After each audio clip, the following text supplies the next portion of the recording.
Hey, what's up, guys?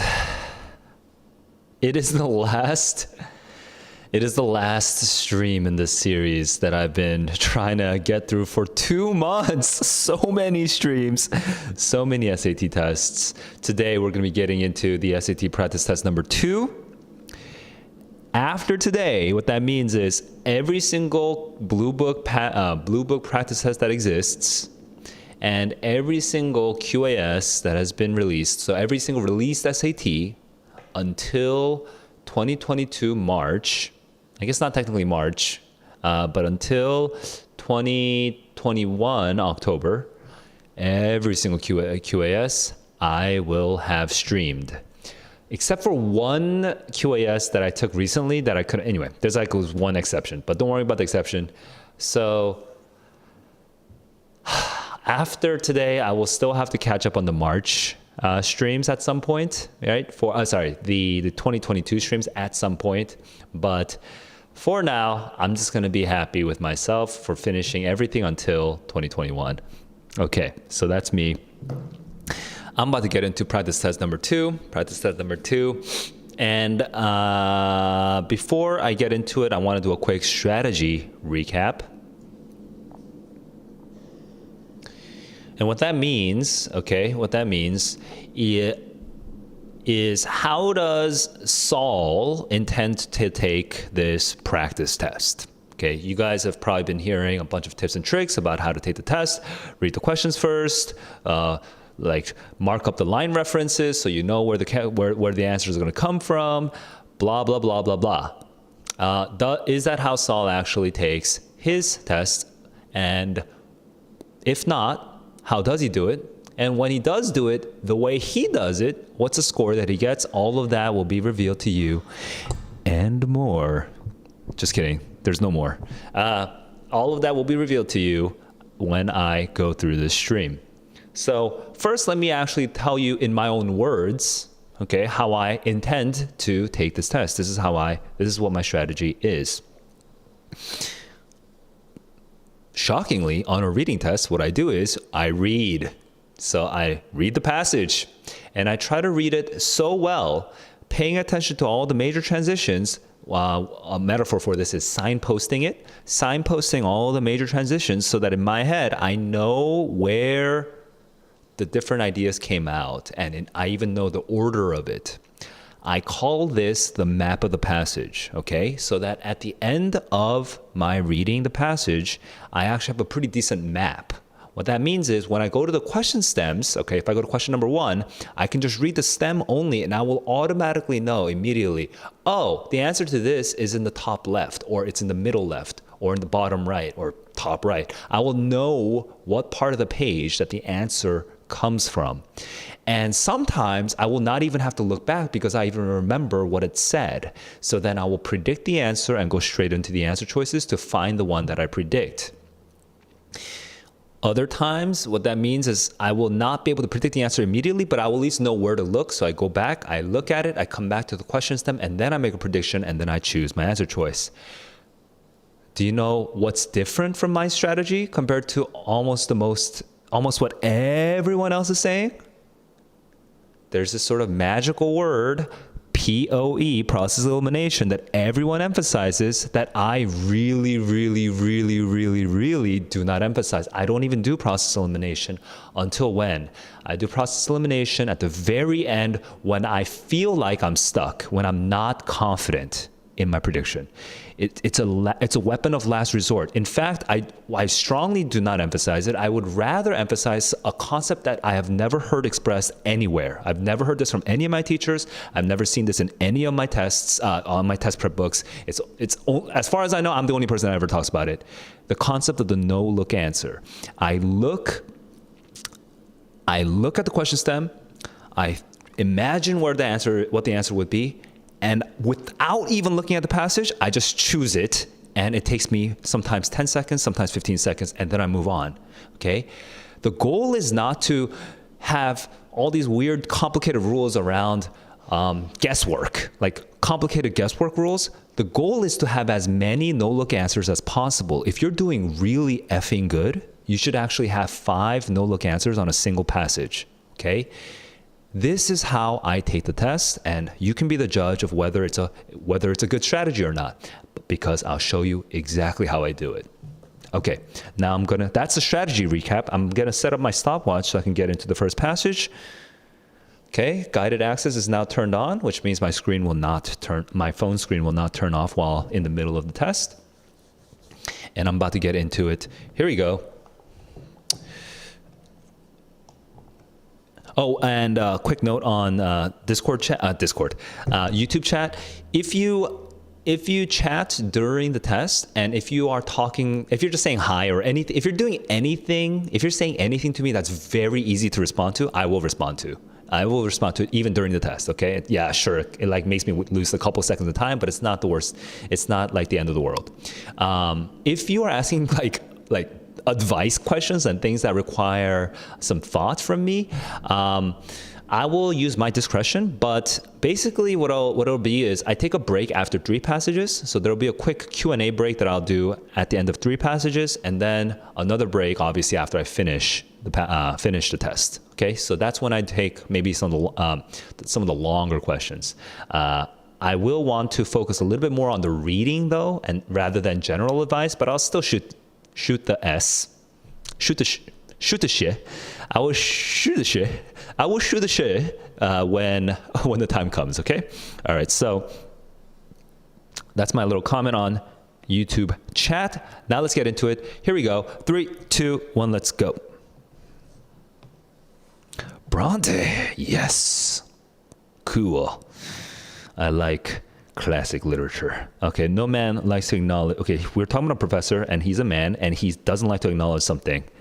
He's a proud man. He's a profession worthy of the name of professor. He will row long against wind and tide before he allows himself to cry, I am baffled. He will not admit that he doesn't know. He submits to be floated passively back to the land. That's kind of funny. It's a funny image. It's kind of a lull. From the first week of my residence in X, we don't know this X place, I felt my occupation irksome. Now here, what's interesting, I don't have no idea what the narrator does. The thing is, she does a like sort of clerical task. Okay, she does a clerical task.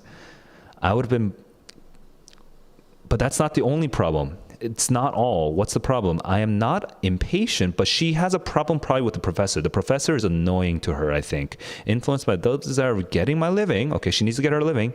And justifying the resolution to become a tradesman. Now, what does tradesman mean? Now, tradesman probably just means like any job, I think. So she's working in the office, being some sort of clerical secretary type work. I should have endured in silence the rust and cramp of my best faculties. Right. She wants to justify why she deserves to even be in that spot. I should have pent in every sigh. By the way, I've never read this. This is my first time reading it. I don't know if you can tell. It really is my first time reading it. I should not have whispered.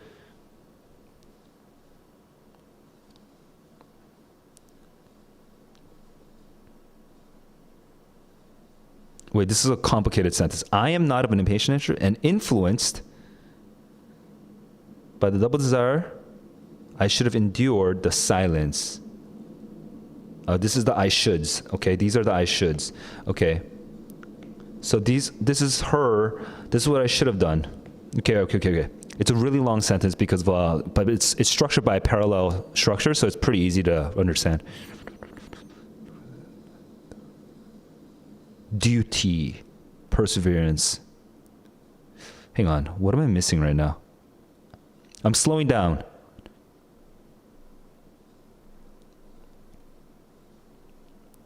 What is this? Big Ben close? That must be the clock tower. I should have set up the image of duty, the fetish of perseverance, in my lodgings. They should have been my gods, duty and perseverance. So I should have been a long-suffering woman, but she's not a long-suffering woman. Imagination should never have severed me. But this was not, so she has to sacrifice her imagination, her creative powers. But this was not all. The antipathy between myself and my employer excluded me, and I felt like a plant in humid darkness. in a well. Antipathy. We're getting this word again. Edward Crimsworth. This is the boss. Okay? Had for me. The boss hates me. My southern accent annoyed him. My education annoyed him. My punctuality, even my doing my work well annoyed him. He had a fear that I would be too successful because he might not be a professor though. Interesting. He doesn't seem like he's a professor, but maybe he is. I don't know. I can't tell. Had I been inferior,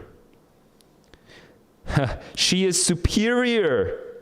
She's superior to him in every way.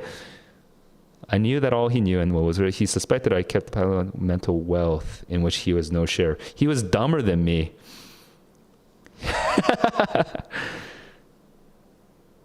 I had 3 faculties. If he once could have placed me in a ridiculous, mortifying place, he would have forgiven me. But caution taught us very prowling. I could never baffle the link sides of these, my natural sentinels. Right. He could not humiliate her in any way. Day by day did his malice watch my tact, hoping it would sleep. But tact never sleeps. So we have this long extended metaphor here. 450, this is taking me a while. It's taking me a while, but I'm not feeling pressure because I want to read it correctly the first time and have a decent map. I received my first quarter's wages. Okay, we're changing to wages now. Got my lodgings, pleasant feeling. He grudged me every penny. This is a little bit of, it's like a little bit of Schadenfreude kind of. It's not quite Schadenfreude, but he was a hard grinding master, right? He was a tyrant. That's all. Thoughts, not very but strong, occupy my mind. So she has this pleasant feeling, but she also has these thoughts. William. Oh, she's not a she? Wait, who's William? It's not a she. She's not a she. What can you do to alter it? What can you do to alter it?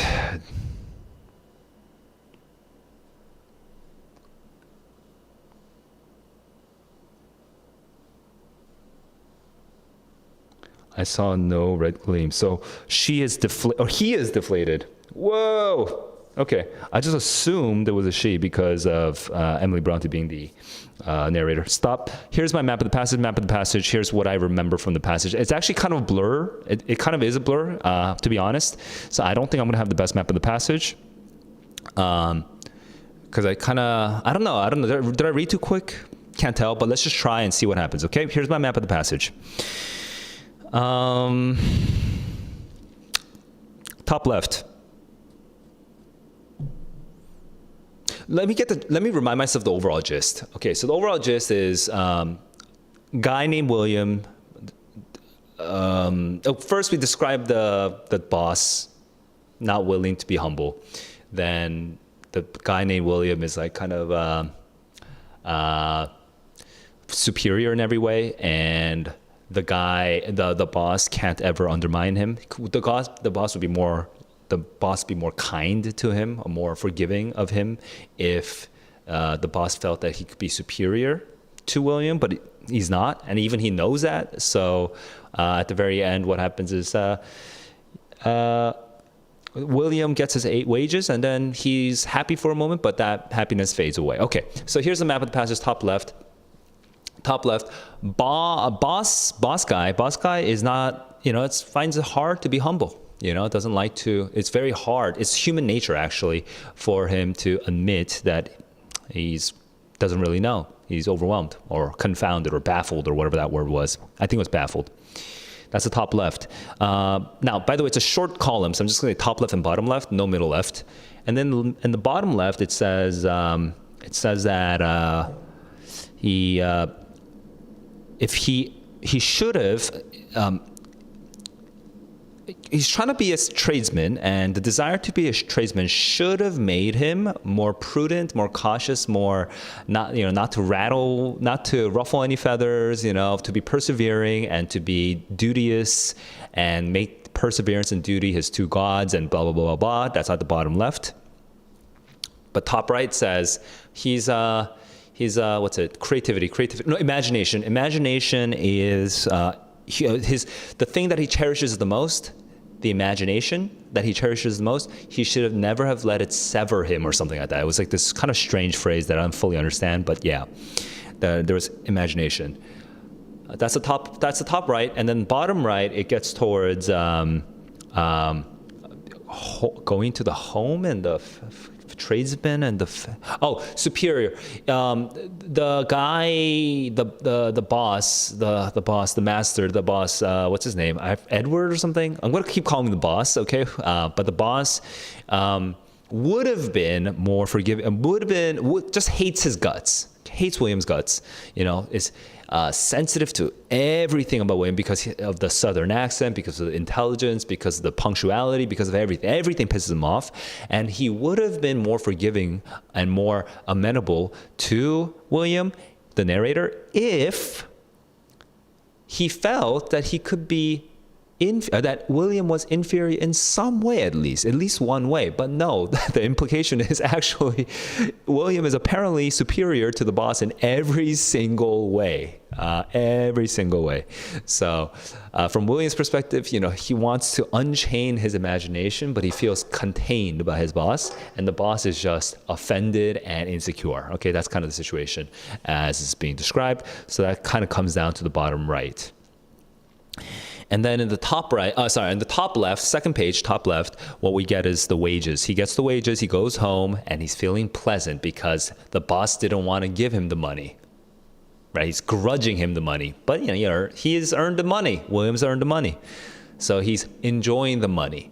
But by the way, long parenthetical, the boss is not my brother or whatever. I don't see the boss as a boss in a familial way. He's just a master. He's a tyrant. Okay, there's a big parenthetical, and after that it says, but then these thoughts came to me. Okay, we had this pleasant feeling, but then we have these thoughts. So William, your situation is intolerable. And then the second thought, what are you gonna do?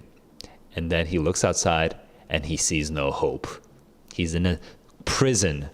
He's in a prison where his imagination cannot be exercised. Okay, there we go. That was my map of the passage. I will how well would I grade that? I would grade that from A, B, C, D, F. I think it's pretty damn good. I would put it at A, but not A+. I feel like I missed a couple details, but it's just minor things. I feel like I got all the major ones. So I'm gonna put that as an A for now. Okay. Now I want you guys to do the same thing when you're reading. Okay. Check how good your map is. Now, obviously, by the way, on the real test, you don't really do this. What you do instead of doing this out loud, you would just have the map in your head. Okay. You would just have the map in your head, and you just use the map. Okay, but during practice, it's good to compare how good your map is to mine so that you know how much more you have to improve or whether you have to improve at all. Okay, here we go. 3, 2, 1, let's go. Now that took me 6 minutes and 10 seconds, so it's a little long, right? But let's go. Summarizing the passage, we have an internal struggle at the very end, but hang on. A character describes his dislike and considers the reasons, not quite the reasons. He doesn't regret the choice. He experiences optimism, frustration, and despair.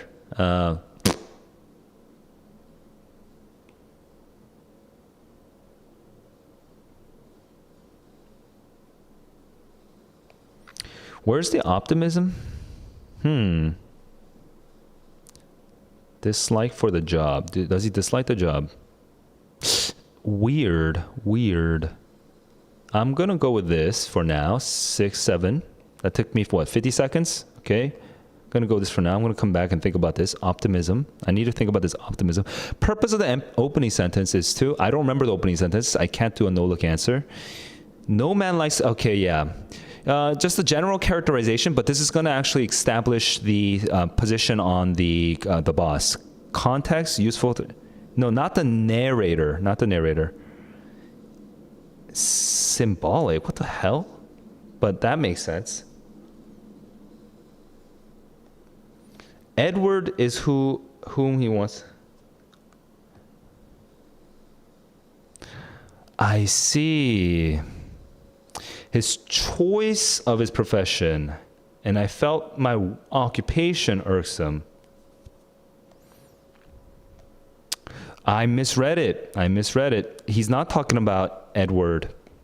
He's talking about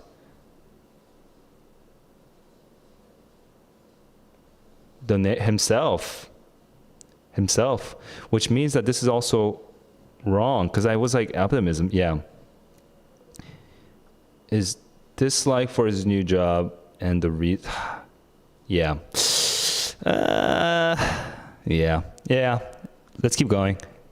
I wonder if the word choices could have been a little cleaner in the answer choices, but I don't want to nitpick too much. During the course of the first paragraph, the focus shifts from first paragraph, it shifts from an abstract idea of how men are and then how he actually physically hates himself, hates his job. So generalization about dissatisfaction to specifics of his own situation, that's correct. 8:45, that was a no-look answer, and I'm pretty confident. I'm just gonna move on. No-look answer, that was the first confident no-look answer anyway. The reference to shade and darkness at the end have the effect of what? That is one long paragraph. Oh, like the plant. Okay. So there's an antipathy between okay, so dismay is right. Like hopelessness is what I was looking for. Hopelessness. Yeah. Sinister is the wrong word. Just okay. This is a little old school. Yeah. This question is a little old school. It's not like the new SAT. The passage indicates that. And by the way, I gave myself an A for my map of the passage, but it should not be an A anymore. It's like a B minus. It's like a B or B minus or something. The passage indicates that Edward Crimsworth's behavior was mainly caused by his basically jealousy, although jealousy is not the right word. Scorn of the humble background. Humble is weird. Jealousy. Yeah. There we go. 9:55. Crimsworth as he viewed Crimsworth when he began working. He viewed. I actually don't remember in the map. Is that over down here? When he began working.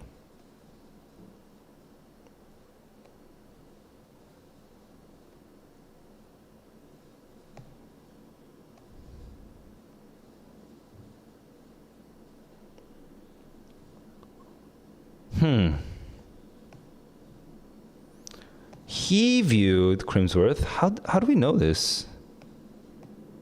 Okay, I'm double checking.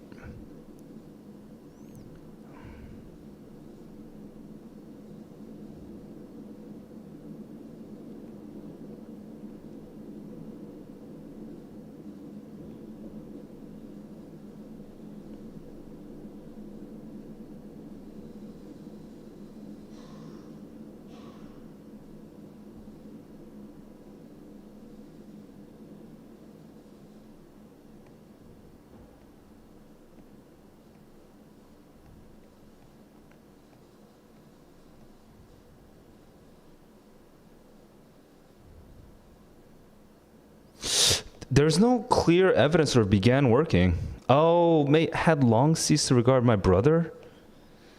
God, that's kind of not a good question, if that's the right thing. Sympathetic ally, brother? Yeah. But began is not the right word for that. That's misleading. That's misleading. I'm not happy about that word choice that they gave over there. That took me 2 minutes almost. Okay, that took me 2 minutes, but that's 61 to 62. That's not that was not a good word choice. On the SAT threw me off there. The end of the second paragraph, the comparisons of abstract qualities to a lynx and snake merely have the effect of lynx and snake. Oh, because the lynx is guarding against the snake. So, yeah, adversarial, guarding, fighting, or defensive. 12:20. Long day of work. His living quarters is kind of bad, right? Dreary, right? Where do we get this? This is the bottom left. This should be Under the closeness, smoke, monotony, joyless tumult, and Big Bang close. That's his location. 19 and 20. Okay. Should I double check the other ones? I think on the real test I would. But for now, I'm just going to skip and move on. Okay. Second passage. Here we go. Yang King. Economics, ethics. Okay. Now, economics may not be moral. Recent debates about the economy have... is that right? Not just profits or efficiency. Personal choice, they're already ethical. Some argue this. Others say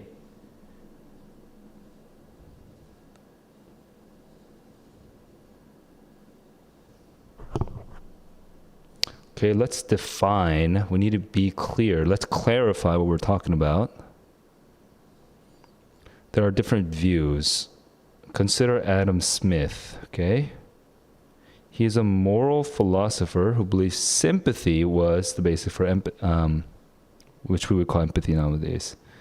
But one of his key emphases was that acting on this empathy could be counterproductive.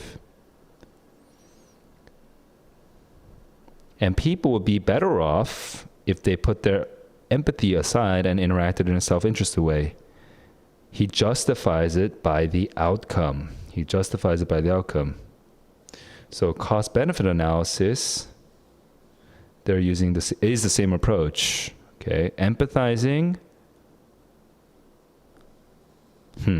Okay, that's Aristotle. Oh, I've read this before. Why only this passage? I didn't read the other one. Huh. Okay. Aristotle said ethics was about having the right character. So this is about character. Courage, honesty. That's hard to teach. How much loyalty should you have? If you're too little, your greed is good. If you have too much loyalty, too little loyalty, that's not good. Too much, and now you're wasting. Now we're back to Aristotle. Thought there was a golden mean. Not clear. Character is not clear. So first we have cost-benefit analysis or whatever. Empathy versus character versus what? Another approach. So this is 3. This doesn't have a philosopher though. Okay, so moving on. We can focus on our actions themselves. From this perspective, something. Okay, this is... Oh, character or consequences. Okay, so we have 3 words. We can focus on actions. So consequences is 1, character is 2, and actions is 3.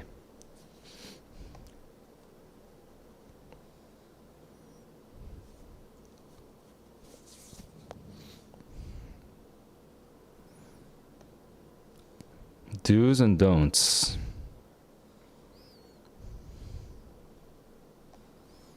So in this case, even if something, if everybody is better off, devaluation can be bad. If they devalue a currency. So that's the opposite of consequentialism. Or not opposite, but it's against consequential, or it's not the same as consequentialism.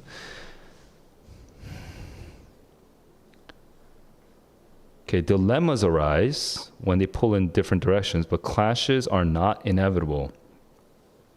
What that means is it's not always in disagreement. For example, fair trade coffee, that's an example. Could be consequential, could have good character, and could also be a right action. Okay, consequence, character, and action. 1, 2, 3. Common ground. Common ground exists, meaning ethical economics is possible. Okay, so I guess this is kind of a main idea. Ethical economics is possible. Okay, it's hard to define, but it's possible. Whenever we feel queasy about perfect markets, this is kind of confusing.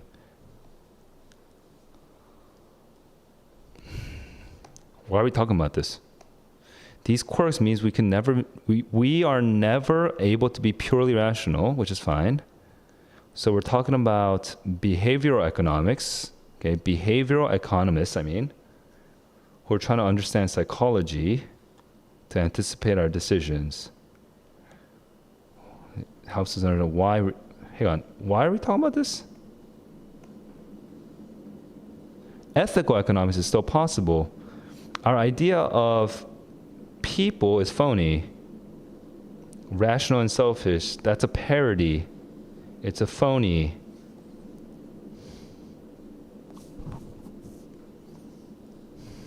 Mill, it's a fiction. We're actually a herd. Okay? We're not rational. We're like a herd. We fear. Okay? The new science of human behavior science, okay? Behavior economy, this might also define ethics. I see. That's such a funny conclusion. 1850. Pause. Now, 1850 is pretty slow for me. That's 19 minutes. Just FYI, this 13 minutes for the first passage and then 6 minutes just to read the second passage. That's pretty slow for me. So I should be a little stressed because I want to hit 35 minutes for 3 passages. Okay, and yes, I like I said, I have read this passage once before, which means that theoretically I should remember what comes out. But as you notice, I didn't remember what comes out. Like I don't remember it because it's literally only my second time in my life reading it, and it's probably been like at least a half a year since I read this. So. Not a first time, but for this one passage at least, but still pretty close to a first time. Okay, so just to make that disclaimer so that's completely honest and above board. Now I'm going to give you my map of the past. But you know what? I'm noticing through the corner of my eye that there's still a graph that I didn't read. So let me read that first, and then I'll go into map of the passage. Okay, here we go. 3, 2, 1, let's go. Profits compared to freight. Okay, the time that we talked about fair trade coffee is when we're talking about how it's consequential and good character and good actions. And fair trade coffee has high profits. Fair trade coffee has higher profits. Okay, this has higher profits than regular coffee. Cool. So being ethical can actually be profitable. Okay, 1920. Moving on. Here's my map of the passage. Let's go. My map of the passage.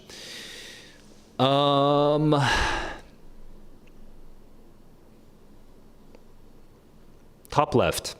Actually, let me get the gist first. I realized doing the map of the passage is easier once I sort of just say it all out.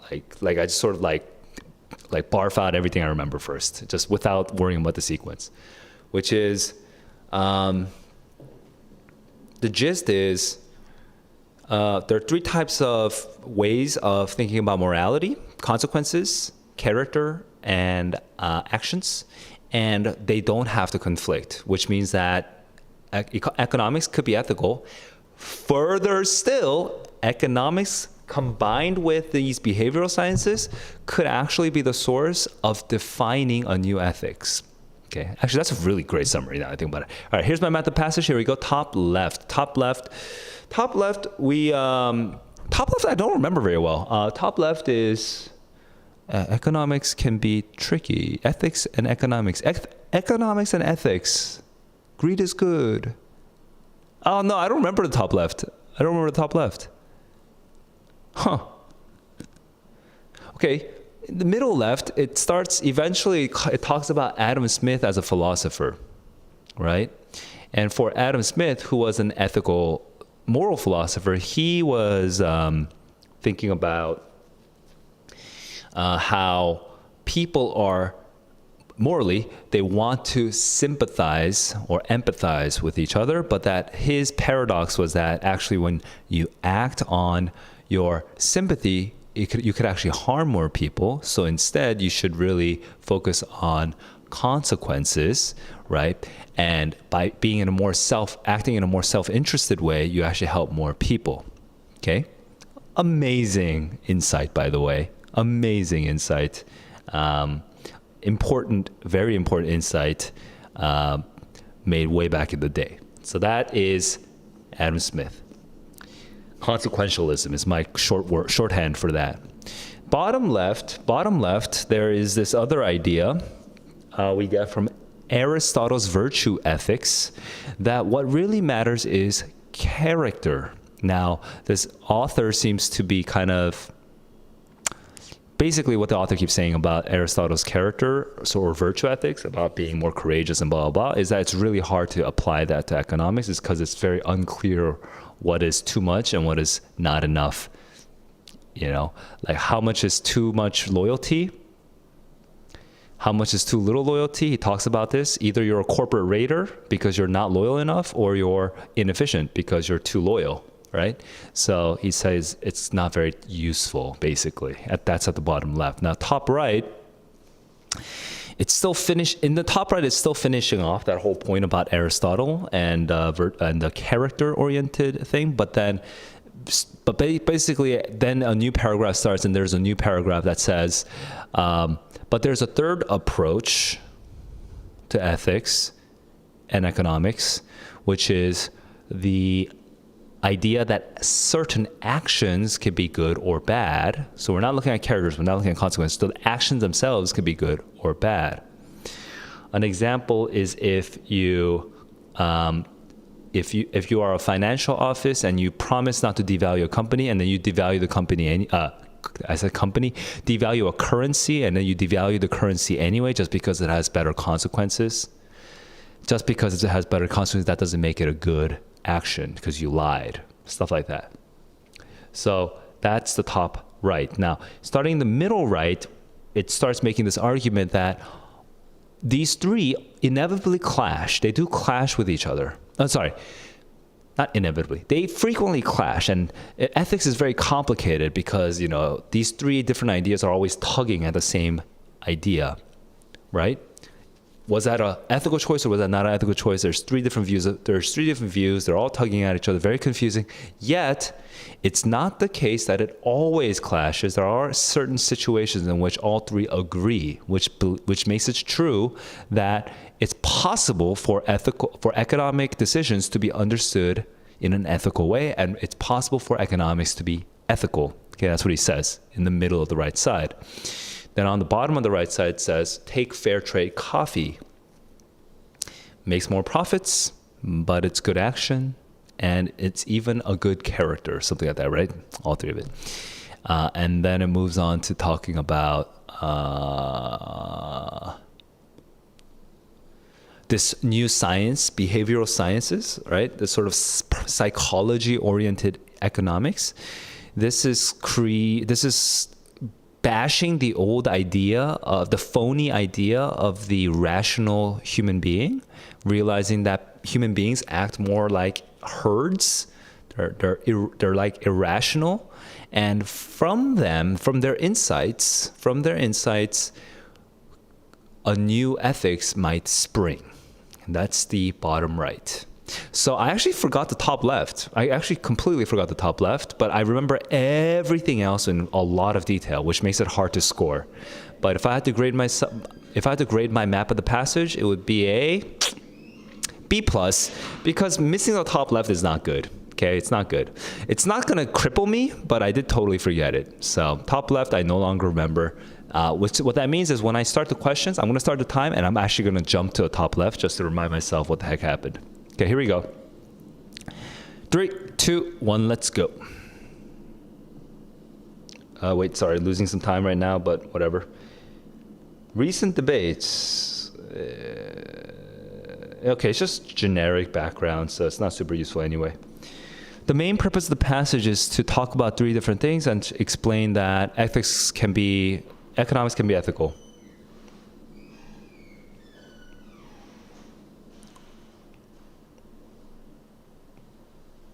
Ways of evaluating ethics. Yep. 1955. That took me 35 seconds, and it was no look answer. No look answer. Author anticipates which of the following objections to criticizing the ethics of free markets. Hang on.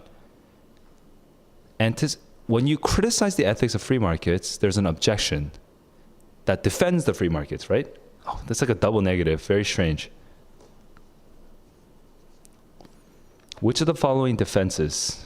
Okay, so they are the... I'm going to go process... I'm kind of confused right now, so I'm going to just look at A, B, C, D right now. A, process elimination. Association of free markets with ethical behavior still applies. No. High profits is not the... Devalue, that's way randomly... Oh, make choices. Is that the top left? Yeah, that's 5, 6. 4, 5, 4, 5, 4, 5. That's kind of a hard question. It's like written in a very confusing way. But anyway, 21 minutes. So how many minutes was that? That was 1 minute and 5 seconds. Pretty fast. But that was not a no-look answer. I actually had to go through process elimination just to figure out what the heck the question was asking. Line 6, embrace most nearly means. Line 6, embrace most nearly means. And accepted the responsibility, right? Adopted the corporate responsibility, sure. 21, 25, that took me 25 seconds. Obviously, that was not a no-look answer. The main purpose of the fifth paragraph is 45, 56, fifth paragraph is, this is obviously also not a no-look answer. Another approach, this is the third approach. The main purpose is to provide a third approach to define it. Yes, there we go. That's exactly correct. That took me how many seconds? 25 seconds. Free. No process elimination. Process elimination would be a total waste of time at that point. 58, clashes are not inevitable. Differences, contradictions, conflicts. There we go. You have 2205. That was a 15-second question. Obviously, that was not a no-look answer. I had to look back, but still, basically no process elimination. Which choice best supports the author's claim that there is common ground shared by the different approaches to ethics? Because he uses the word common ground in the bottom right. Now, this is not a no-look answer, but it's the middle right. It's common ground like this. So 64 to 66, but also this whole thing, okay? So from 59 to 66, let's look at it. 59 to 60, yeah, there we go. So 22, 45, that was 40 seconds, okay? I'm not gonna do process elimination, look at every single one of them when I already have a good map of the passage. The main idea of the final paragraph is, that ethics may actually surprisingly come from reforming. That's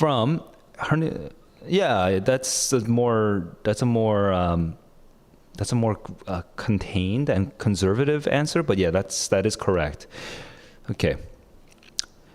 May come from economics is what I was trying to say, but I forgot to finish that sentence.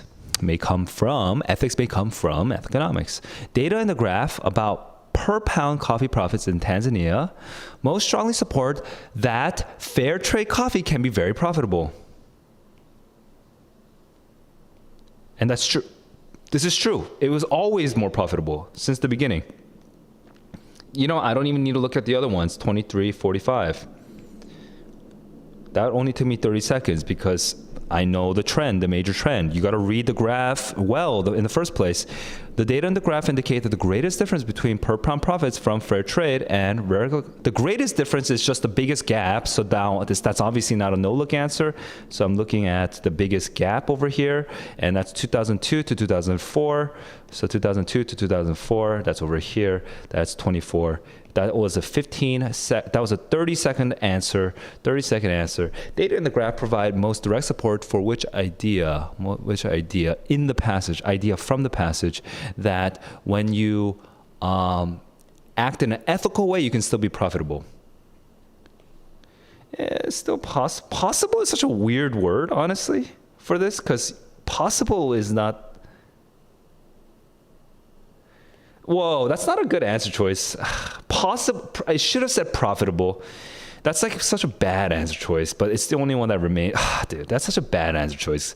College Board, do better. I know you guys, they took this one out, by the way, but still, that's just not a good answer choice. Moving on to passage three. After passage 3, I'll take a quick break, and I'll take any questions then.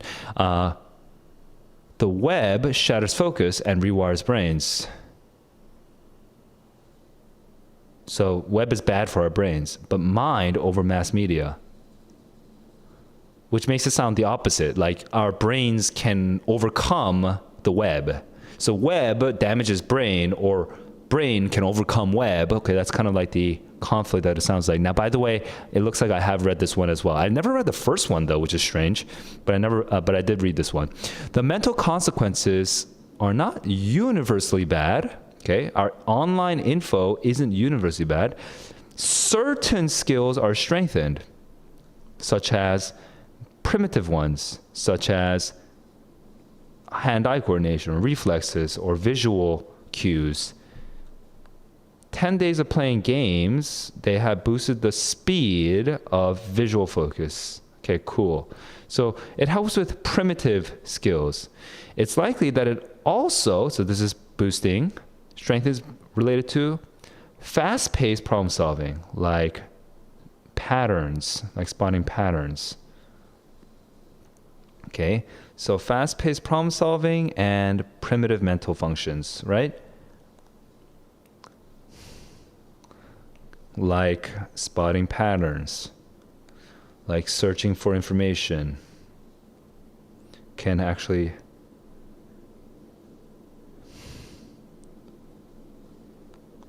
in a matter of seconds assess the trustworthiness and value of a web page. We get good at these certain things. However, it's not making us smarter. PG Greenfield, PG reviewed more than 40 studies. It's a literature review, okay? It's a meta study. She concluded that every medium develops some at the expense of others. Sure, we might get faster at visual spatial skills, but it weakens deep processing like knowledge acquisition, inductive analysis, thinking, imagination, reflection. Sure. Great. That's exactly what I would imagine. And that feels very true. Sure. The brain is, so this is talking about background of the brain, but the brain is plastic. When we adapt to a new cultural phenomenon, including the use of a new medium, we end up with a different brain, says Michael M. We have PG, now we have MM. This means that our online habits continue to reverberate. How? By exercising the neurons devoted to skimming multi and ignoring the deep thinking. It hurts our deep thinking. Okay? So this has far-reaching effects, long-lasting effects, which is sad if it's true. Okay, passage 2, here we go. Critics sometimes use science itself to press their case. Citing research that shows that experience can change the brain. But cognitive scientists, we smart people, we roll our eyes. Yes, the wiring changes, it's plastic, but it's not as if, but plasticity does not mean it's a blob of clay by experience, okay? It does not revamp the basic capacities of the brain. Speed reading programs are garbage, according to him.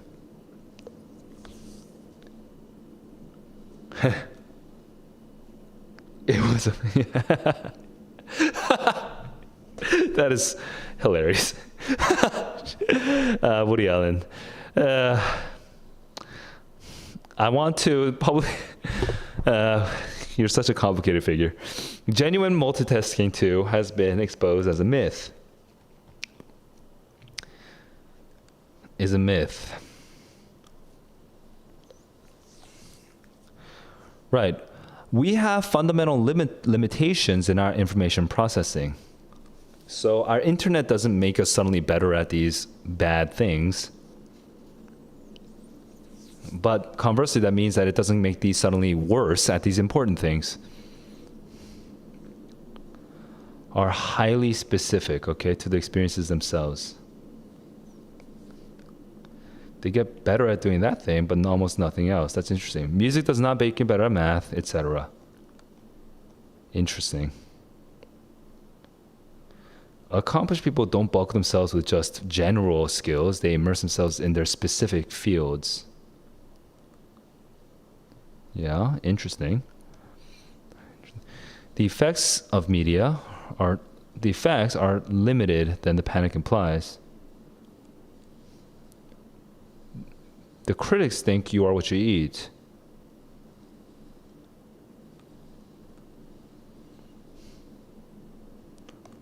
That if you read dumb things, then you become dumber, kind of. That's kind of the criticism. Okay, here we go.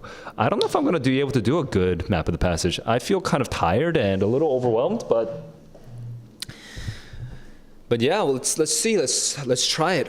Okay, map of the passage. Here we go. Passage 3. Let me just tie my hair again. Speaking of brains, I'm just going to touch and massage my brain a little. Let's go.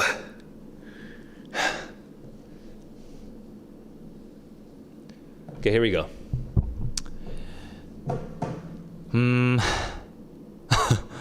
Oh, I'm dying. Okay, here we go. Passage 1. The gist of passage 1, I can't, before I do the map, let me just get the gist. The gist of passage 1 is that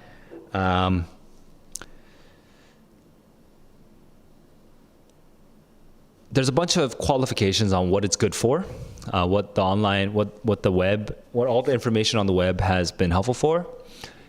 And then it says, but it doesn't help with the processing. It ignores it totally. And then on the next page, it basically says something about how it's, how our brain is plastic, so maybe the damage will last long. Okay, so that's the first passage. Here's the map of the passage. Top right. The very top right, I don't actually remember, okay? But something like, all this information from the web is probably hurting us. And then it starts with, oh no, it's not all bad. Oh, that's the first sentence.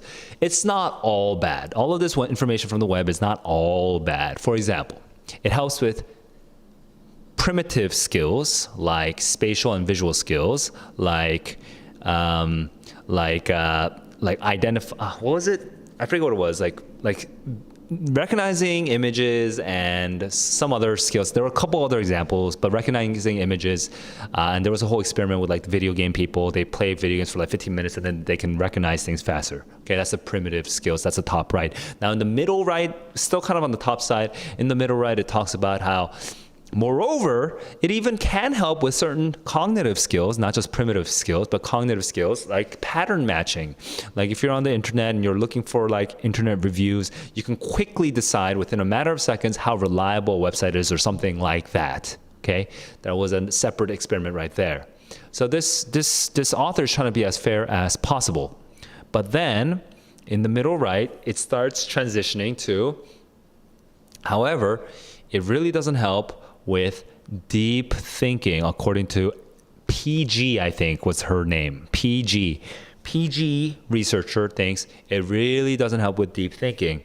I don't know if it's, I don't remember if PG specifically out and out said that it is actually harmful for deep thinking, but I think it did, but I don't remember. And this comes down to the bottom right. It's bad for the creative and the blah, blah, blah, blah, blah, or something like that. Now we're on the second page, and the top left of the second page, we're still in the first passage, and now we have this new guy, MM, I forgot his actual name, but MM, he goes ahead and says stuff like, the brain is very plastic, and so as a result, what will happen is these kinds of, when we have it's shaped by our experience. He doesn't use the word experience, but because it's shaped by the kinds of things that we are seeing on the internet, and it doesn't help with the deep focus, then it may have lasting repercussions, but he doesn't actually straight up say that, but he kind of implies it. And that's the top of the left column on the second page. Then we go into the passage 2, which starts basically at the top of the left column. Passage 2, Pinker says, Pat Pinker is the author, passage 2. Pinker says, experience, yeah, it shapes our brain to some extent, but neuroplasticists, like neuroplasticity is a real thing, but people who specialize in this, we laugh at this kind of nonsense, right? People are freaking out too much is the top of the left column. Now, moving into the middle of the left column, he says, yeah, it affects our, it doesn't fundamentally change our cognitive processing abilities or something like that, okay? And you can see that this is true every time. Oh, there's 2 examples. There was the multitasking example, and before that, there was this other example, which is something to do with, there was multitasking example, which is the second example, and then there was also another example, but I don't remember. But he talks about these 2 examples showing that we're not fundamentally, our brain structures do not fundamentally change. Okay, I forgot what the first example was, but there's 2 of them. So that's the middle of the left column. Now moving to the bottom of the left column, he says,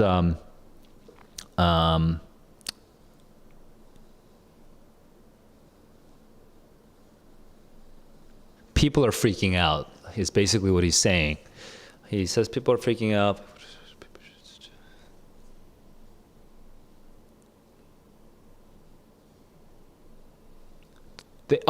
They equate it to the "you are what you eat" philosophy, where if you eat more shallow information, you become more of a shallow thinker. That's their idea. He's criticizing them.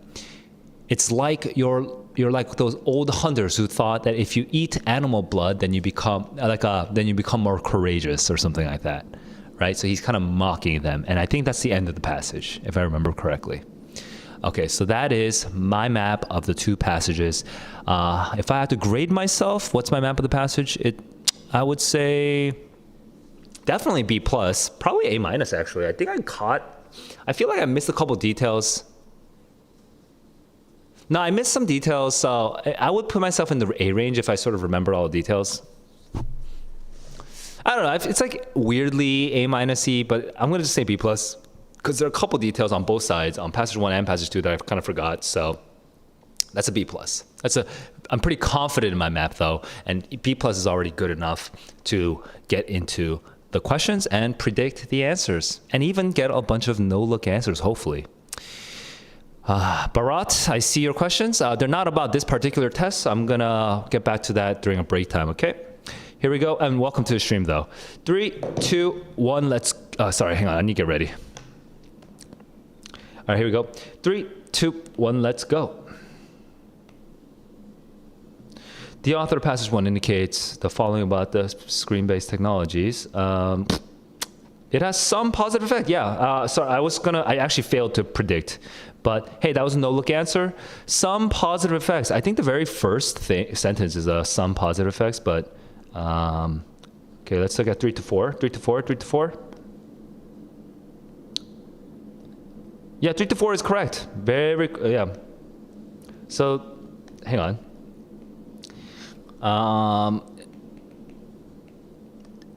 How long did that take me? That was pretty fast. The author of passage 1 indicates that becoming adept at using the internet can help with some things, like finding patterns, or undermine the ability to think deeply. I mean, that's from the later part. So this is a no-look answer. That's from the second half of the passage.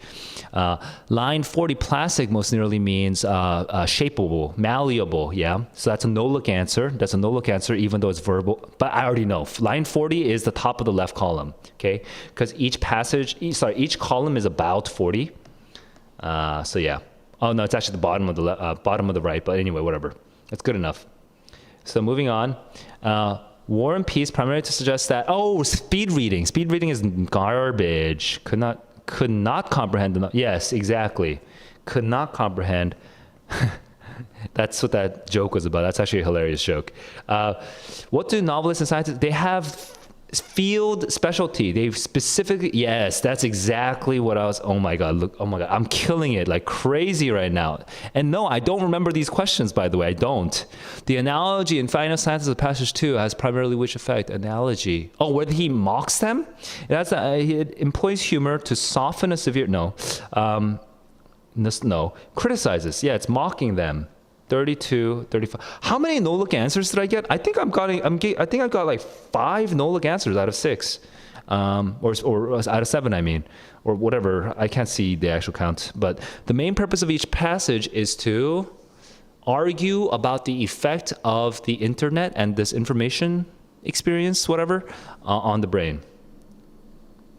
Oh my God, that's almost literally what I said.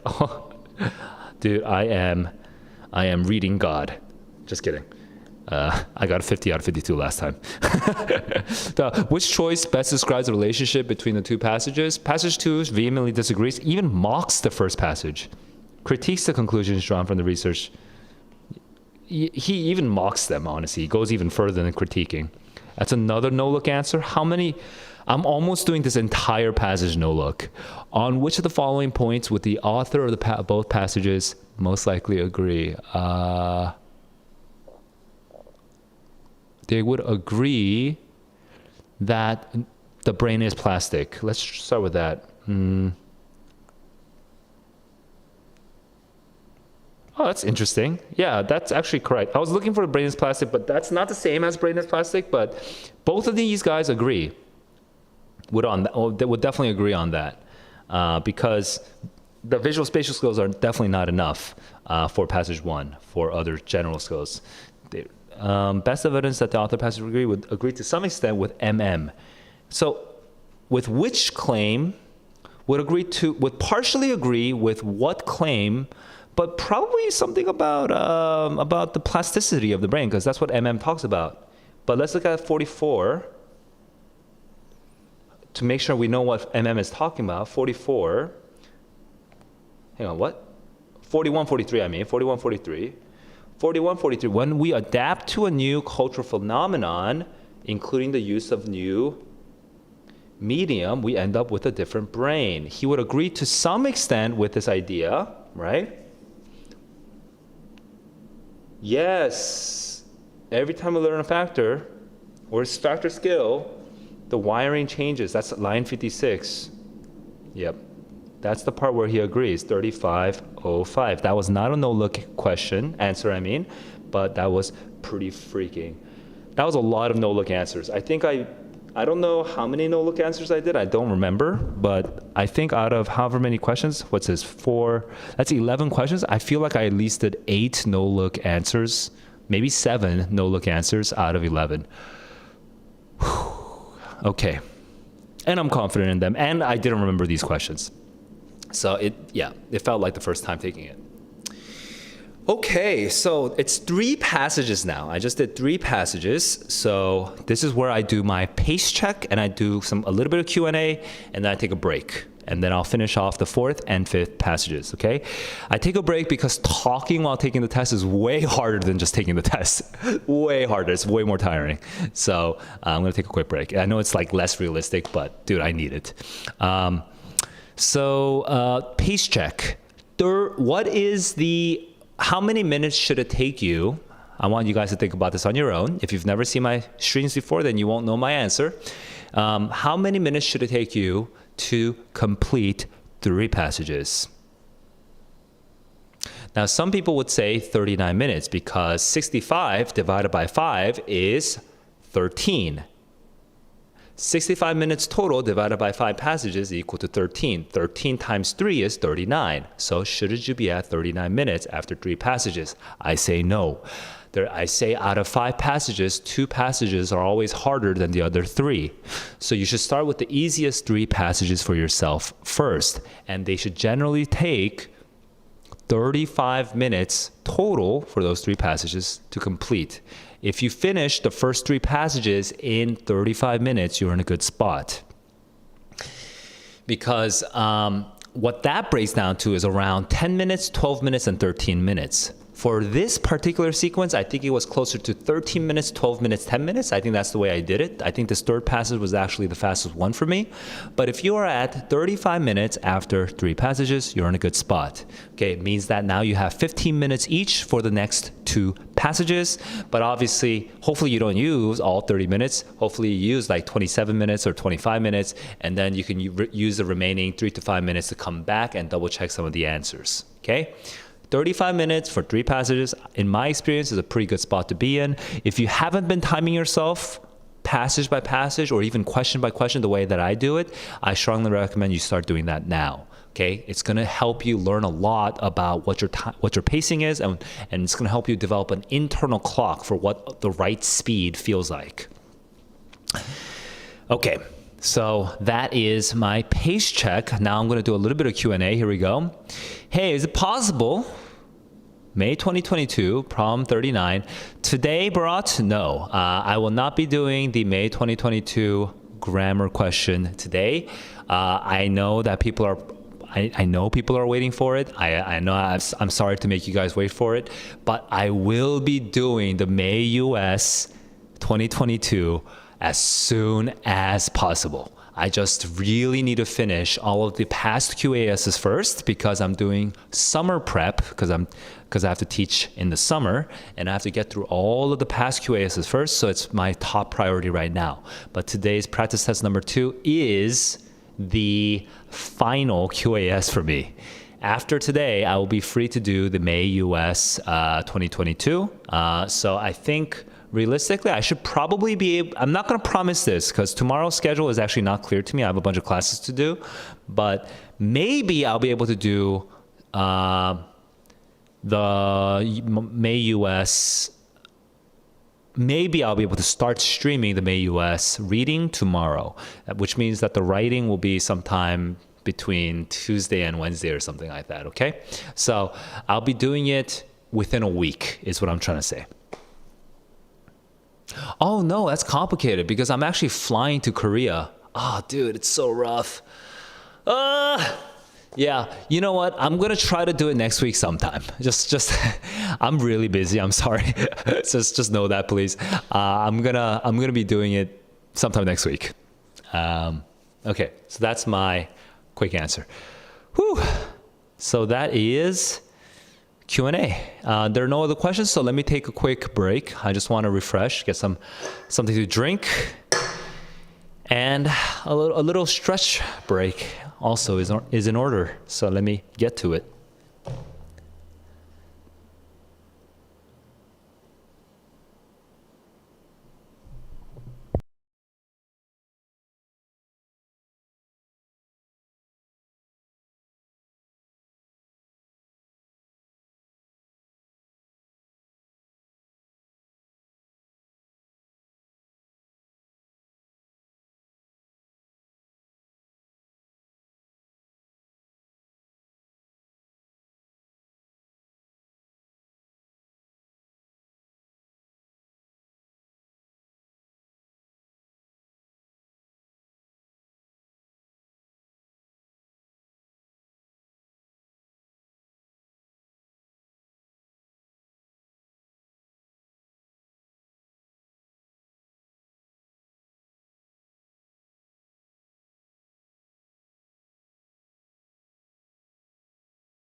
Hey guys, I need to order some food, so it's gonna take a little. My break is gonna be more than 5 minutes. Uh, Sorry, but it's 6 p.m. and if I order food now, then I'll be able to eat at 7. So,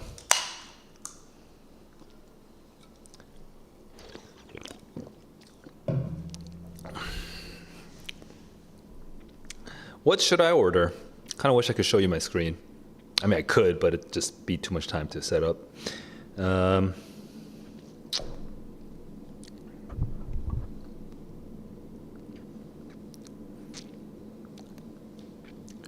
Turkish. You know what? I want Chinese. I want South Chinese. I want that. I want like char siu.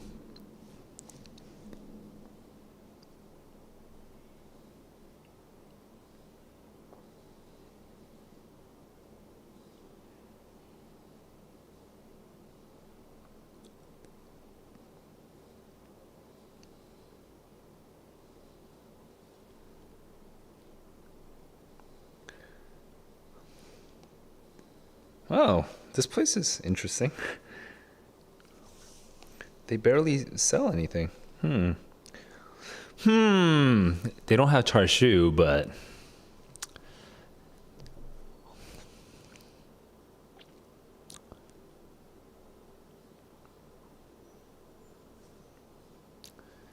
should I save this for next time? Kind of want char siu. Yes, I do. I'm gonna skip.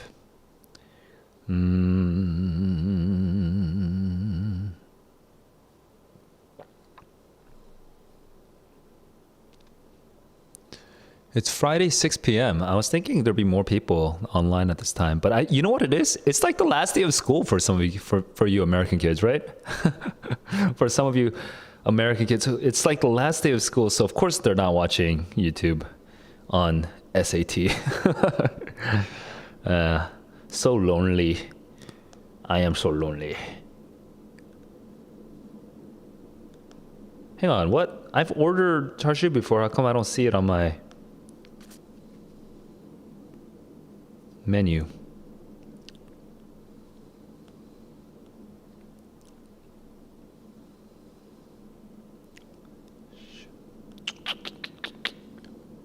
Can't find the thing that I.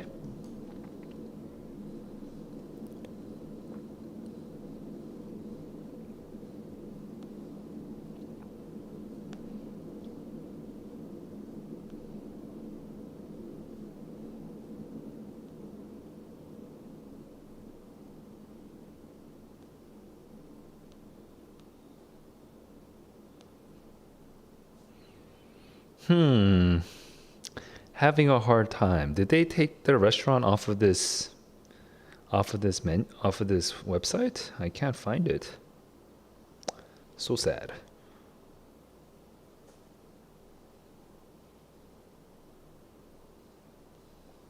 Sorry guys, this is taking a long time because the menu item I was looking for is no longer visible.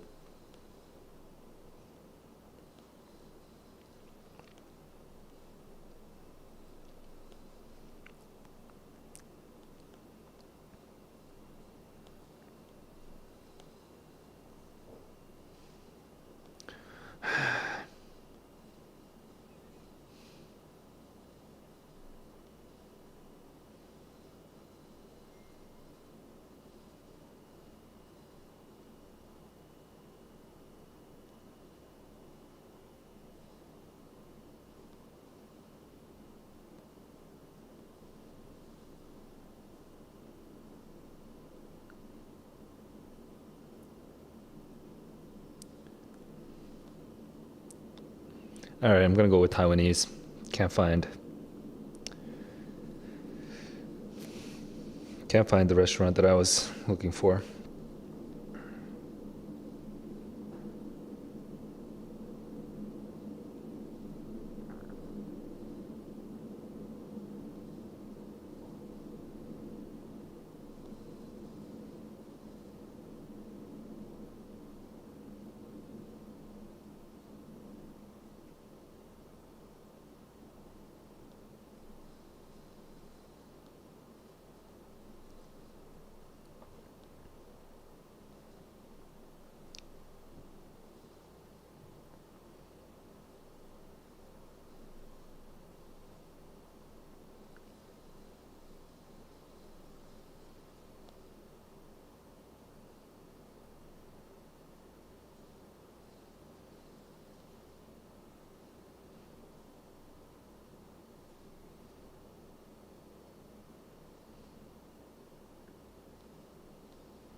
All right, I'm almost done, guys.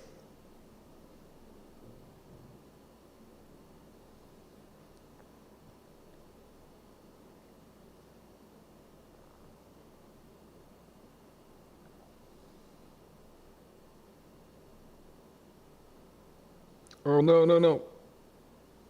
Okay, yeah.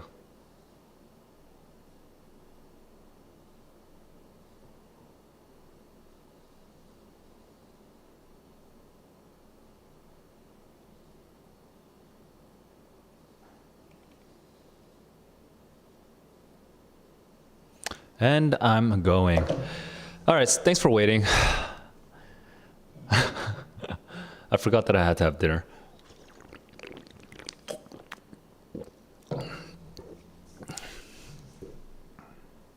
If I say mukbang, is that something that everyone understands?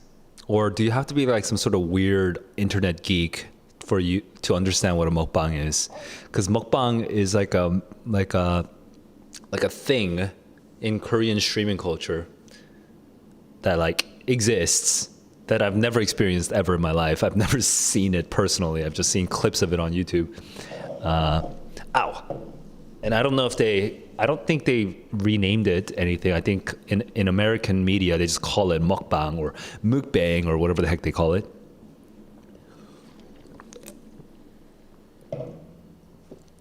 Because I'm just thinking if this food comes here, I just mukbang it. And then I can be a mukbanger. Anyway. All right. I'm about to get into the fourth passage now. Here we go. Just get a better posture. Get myself energized, get myself psyched, ready to read more science and history and be really enlightened and become a better person, a smarter, wiser person. And enjoy the shit out of these two passages. Let's do it, man. Here we go. I'm going to enjoy the shit out of this. Here we go. 3. Oh, wait, my stopwatch is not ready. Give me a sec.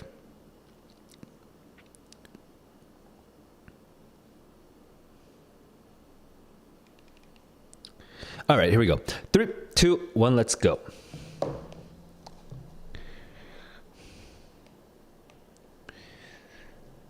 Elizabeth Cady Stanton, Stanton in 1969 at the Women's Suffrage Convention. We want a 16th Amendment.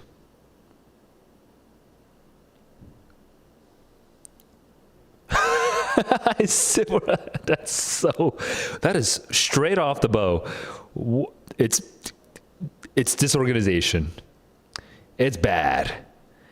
It's bad. It's a lot of bad. See what the record of blood and cruelty of the pages of history.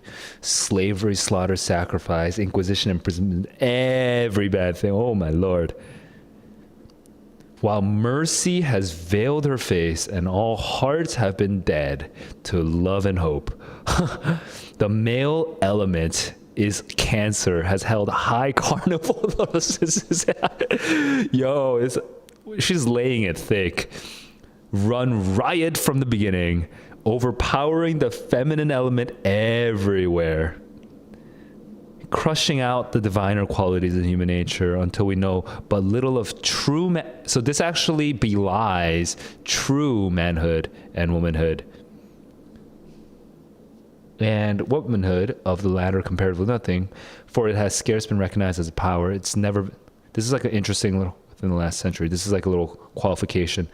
Society is but the reflection of man himself. It's a reflection. It's reflecting man, untempered by woman. The hard rule in church, state, and home.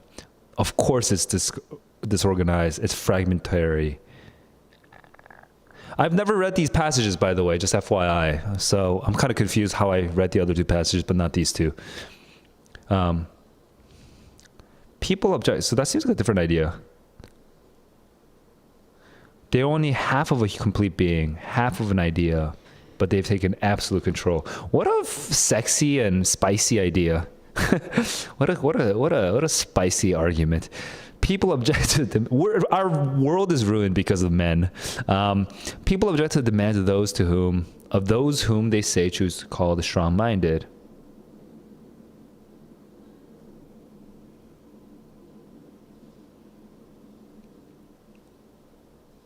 The right of the suffrage will make the woman masculine. Her argument is going to be the opposite, though. Suffrage will make men more feminine, or at least the society more feminine.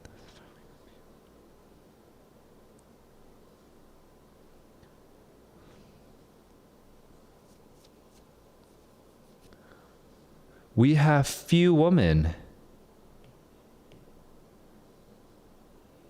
So the natural characteristics of women are repressed and ignored. So exactly, we have masculine women because our actual natural characteristics are being ignored. Because women are trying to be more like men, be more masculine. It's not the fault. Suffrage is actually going to solve this problem, not going to worsen this problem. Very creative argument. Love it. Love it. Okay, here we go. Hang on. Am I skipping something? She must respect his statutes, though they stripped her of everyone. Right, and conflict. She even mentions the law of God right now.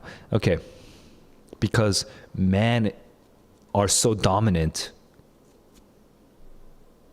Man has been molding woman to his ideas by direct and positive influences, while she has used indirect means. She has used indirect means to control him.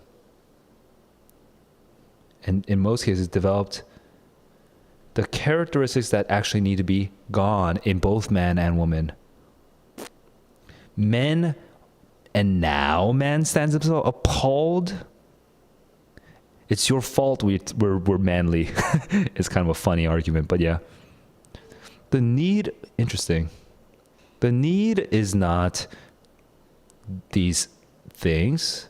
The need is a new evangel of womanhood to lift man up. Interesting. It's like a moral argument here, kind of spiritual argument.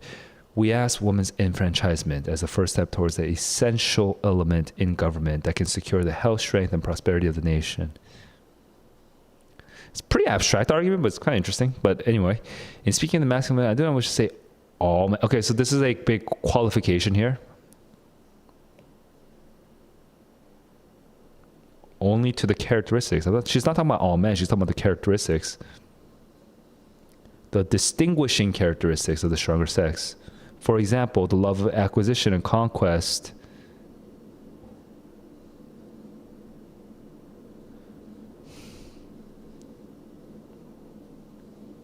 Or powers of destruction when used to subjugate one man to another, to sacrifice the nation. Here, that great conservator of woman's love. Woman's love, which is a great conservator, would hold all these forces in check.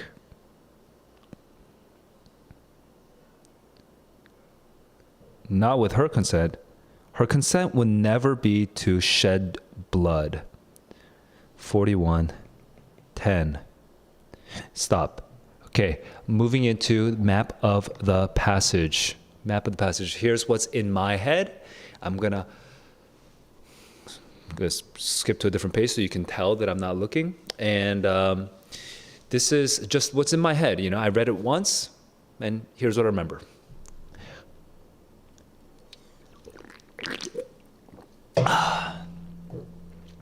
Here we go. Top left. Men have been responsible. The government of man has been responsible for horrible things. Slavery, war, blight, I don't know. All sorts of terrible things. Big jumble of bad words. Okay, the government of man has been miserably bad. Okay, she's talking to a conference for women, so I guess it's okay to get away with that kind of thing. It's so funny that she started that way, so aggressive. Anyway, second paragraph. This is kind of still the top of the left column, but it's moving to the middle of the left column. She says that there's this element of there's this masculine element and then there's this feminine element, and it overtakes the feminine element and does really bad things. I don't remember. The middle of the left column feels like it's very repetitive, honestly. It kind of is just pounding on the same idea in another sort of florid way. I don't think it's saying anything new. At least I don't remember anything new.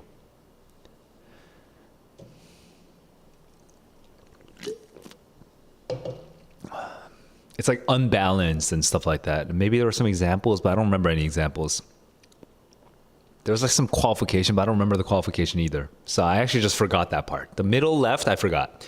Bottom left is where she starts talking about, Elizabeth Cady Stanton starts talking about how men have this worry, certain people have this worry that enfranchising, okay, giving women the vote, okay, women's suffrage, will lead to more masculine men. And she does this amazing judo move where she's like, bruh, that's exactly the problem.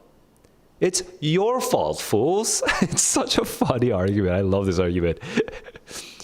You're saying that women are turning masculine, but you're misattributing the cause. The cause is not because we have suffrage, it's because we are living in a man's world, in a man's government. And so you guys are the hand that feeds us. You sick, twisted, messed up mother effers. You guys are the hands that feed us. And so we morph ourselves to be more masculine. You're not seeing our true nature.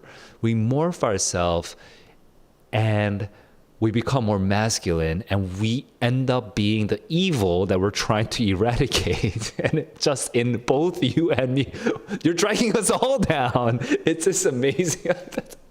Like this moves on to the top of the right column, top right of the page. But yeah, that she makes this sort of, she does this sort of like this juke, which is such a hilarious argument. I love this argument. It's so funny.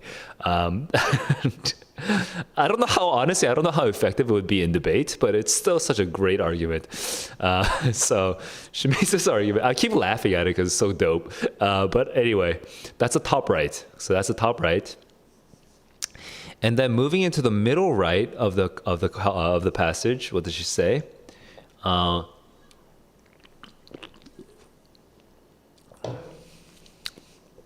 middle right and the bottom right. So what else? What did I? Basically, she goes on to talk about like how woman suffrage is good and necessary, and it's gonna turn the woman. It's gonna solve a lot of problems.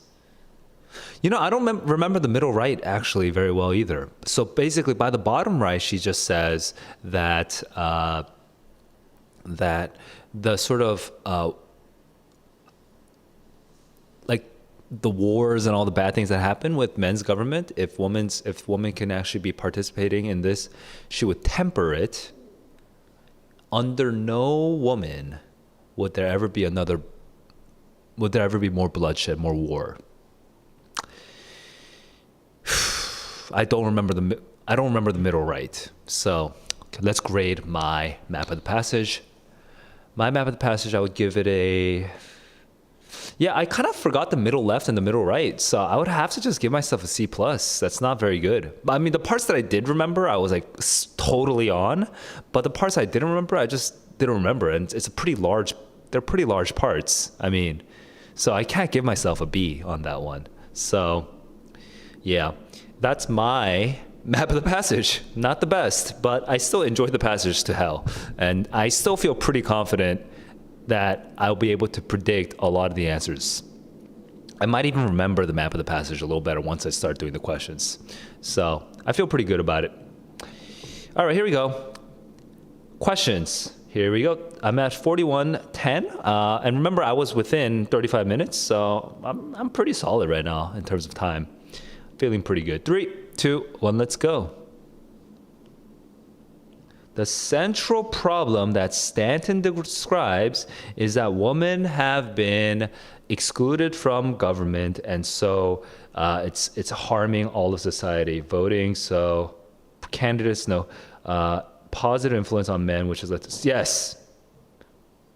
41-35. Okay, no look answer. Number 2, high to emphasize as a disorganization of no. Decline in moral values, maybe. Freewheeling spirit, no. Freewheeling is the wrong word. What? It should not be A, but I feel like A is because. Okay, I have to look at it. Is it more? Run fairly riot. Overpower. Oh, it talks about overpowering the. But see, okay, whatever. I mean, in context, that's the best answer. 42-20, moving on.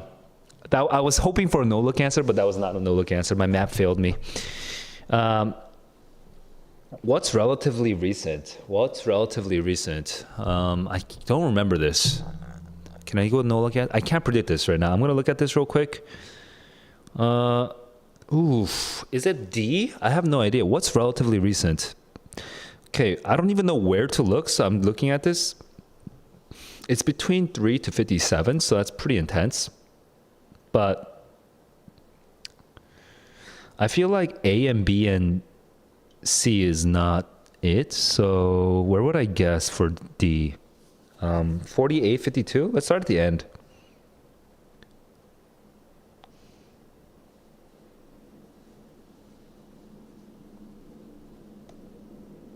No, that's not acknowledgement. The domination of domestic life? That's not it, right? Yeah. Huh. Okay, let's look at 3. 3 to 7. Relatively recently. No, that's not recent. Let's look at 15 to 22. Relatively recently. This is from the beginning, so no, that's the opposite, relatively recently. Wait, 22? Let's read on to the bottom of 22, just double checking. Oh, until within the last century. Okay. Oh, womanhood, the power of womanhood. The character is like the wrong word, honestly, but yeah. Until the last century. Okay, that took me a while. That was 44. That took me about 1 minute and 40 seconds. So for me, 2 minutes is bad. Okay, 2 minutes is bad for a question, but that's 2 minutes for 2 questions. That's less than 2 minutes for 2 questions, so it's not so bad. Line 24 rule. Line 24 rule. The iron rule we feel in the church. The iron authority, controlling force. 44-25. So I'm getting like no. I only have one no-look answer so far.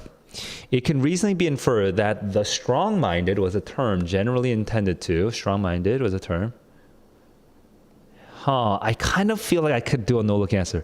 Strong-minded is supposed to be referring to the men.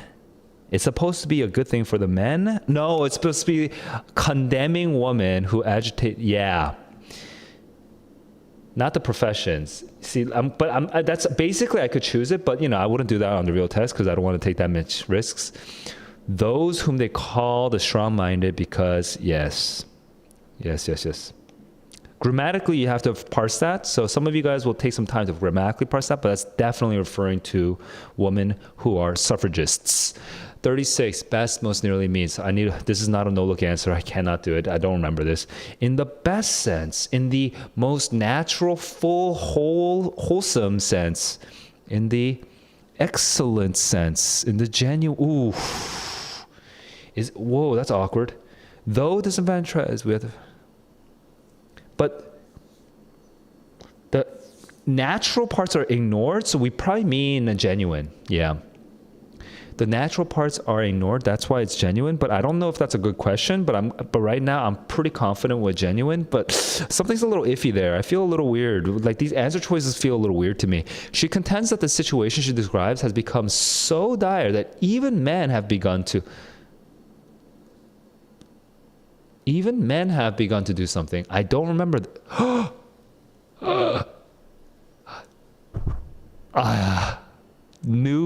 Rookie mistake. I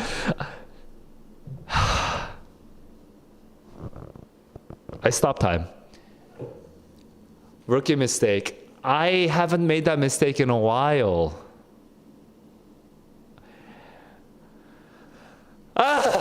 진짜 미치겠네. 미치겠네. 씨.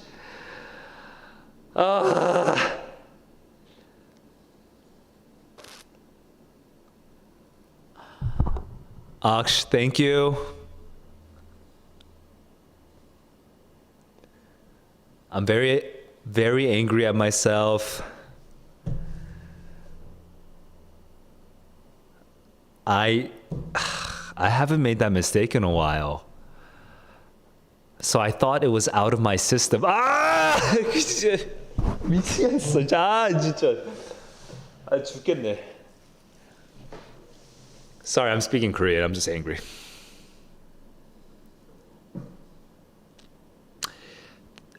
Guys, you completely missed it. So annoying. It's so annoying when that happens. I need like a backup plan. Like I need to learn some way of recording my screen even if I'm not streaming it. But I don't know how to do that.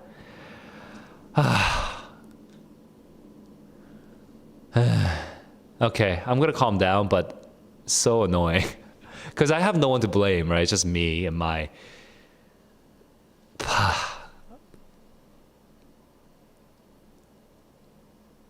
dude. Okay.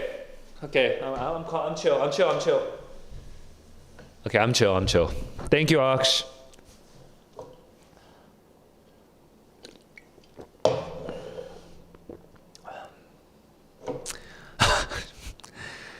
I'm chill. Okay, well, I'm just gonna keep going, right? Oh my God, all my, whatever. Yeah, just go. Go. Here we go. 3, 2, 1, let's go. Even men. Now, I assume this is going to be at the bottom right, so let me see. Even men. Where am I going to get even men? Even men. Yeah, I don't remember this. Is this a evidence question? 25 through 64. Okay, I have to go backwards because I don't know. Okay, 25 is not correct. Even men. 53. And now man himself stands appalled. I think they're misreading the passage, honestly, but that is the part that it's talking about. Lament the no, they're misreading this. So I disagree with these answers, but I mean, that's clearly what they're referring to. Now, maybe I'm misreading it. Maybe I'm just being too confident and I'm misreading it altogether, but I'm pretty sure we're definitely, the test makers and I'm definitely reading that passage differently. The 6th paragraph is primarily concerned with establishing a contrast between, I don't even remember anymore. I'm so angry about what happened. 6th paragraph, contrast between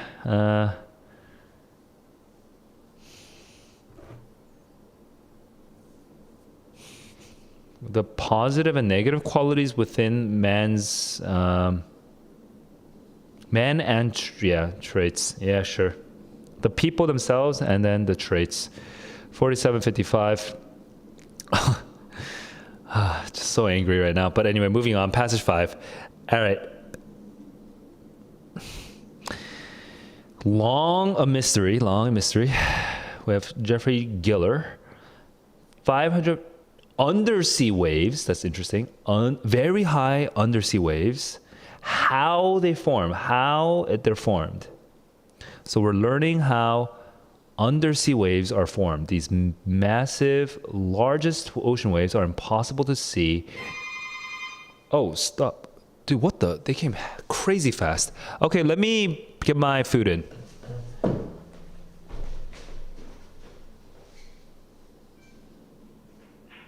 Hi. Okay, 2nd floor.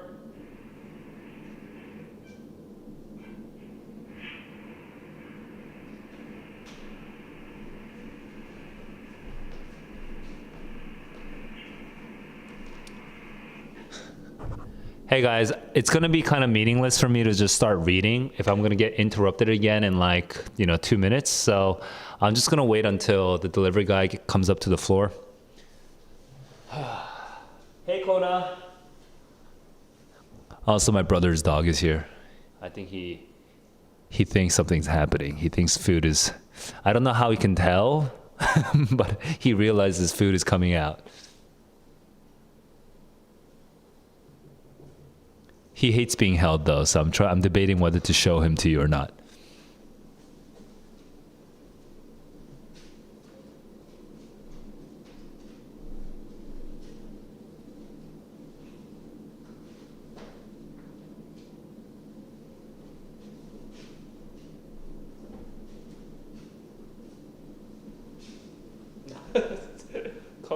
Kona hates being held.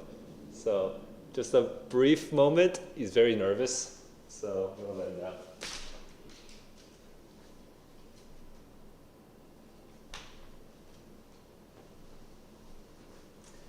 Okay.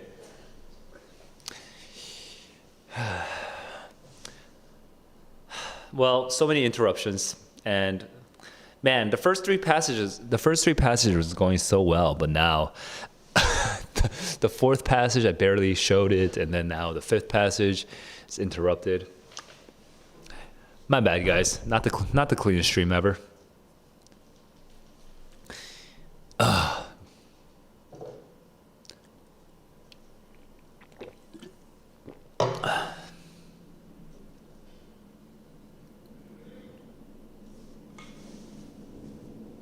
Feel like the guy's a little lost. Give me a sec.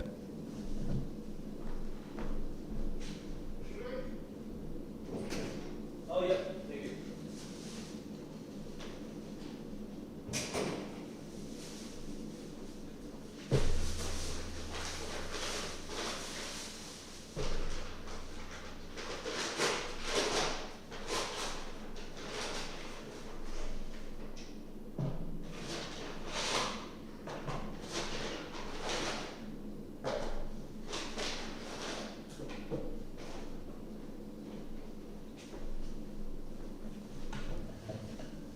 Okay, and I'm back, and I'm gonna finish this passage. All right, thanks for waiting with the delay. Continuing. All right, 3, 2, 1, let's go. So we have rollers. Oh, they're called internal waves. These internal waves don't ride the surface. They're underwater, sure. They're undetectable. They need satellite imagery or monitoring equipment, sure. And despite their hidden nature, they're fundamental to the ocean water dynamics. They transfer heat and bring up the cold. They bring it down. The heat goes down and cold water comes up. Okay, they can be as tall as skyscrapers, right? Ocean mixing and transfer heat, right, which is something we're talking about. It's important for climate modeling. Climate modeling, says TP, MIT TP. Most models fail to take them into account. Okay, interesting. So it's a neglected part of Earth sciences, geophysical sciences. Internal waves generated in the Luzon Strait, okay, in the LS, which separates Taiwan and Philippines. Internal waves in this region thought to be some of the largest. Okay, that's the same as Freedom Tower. So this is just more repetition, honestly, of how tall they are. Okay, although scientists knew of this phenomenon, they didn't know this background right now. They didn't know how. They didn't know how they formed. So Peacock worked with these people using a giant facility called the Coriolis platform, which turns and simulates the Earth's rotation and has walls and can filled with water. Oh, so it's a simulation of, okay. The platform is basically a little ocean or something, or like a little Earth or something. Okay, kind of confusing, but yeah. I don't fully know how to visualize that, but moving on. They built a resin scale model, okay, whatever the hell that means, of the, okay, carbon fiber resin scale model. Okay, there we go. Including the islands and the topography, and then they filled it up with water. Oh, so it's like a little sphere to replicate the difference that's found at the strait with denser, saltier water below and different densities.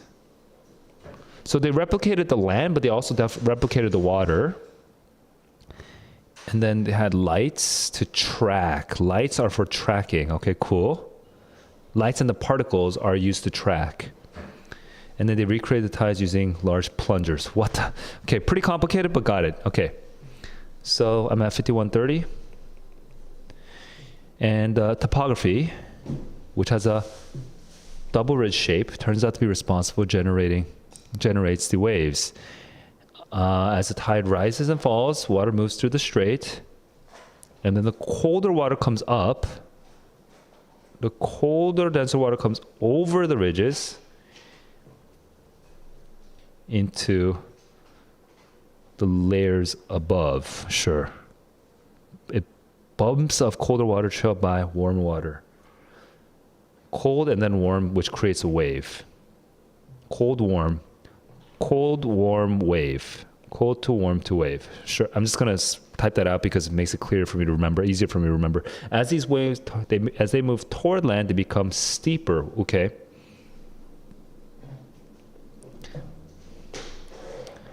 And then they break on a shelf. Okay. And then they were also able to have a mathematical model to describe the thing. So this is separate from the platform that they use, the replication. Okay, so this is a qualification. It's only specific to the Luzon Strait, but it helps with, it's the first case. Okay. So that's 52, 55, stop. Now here's my map of the passage,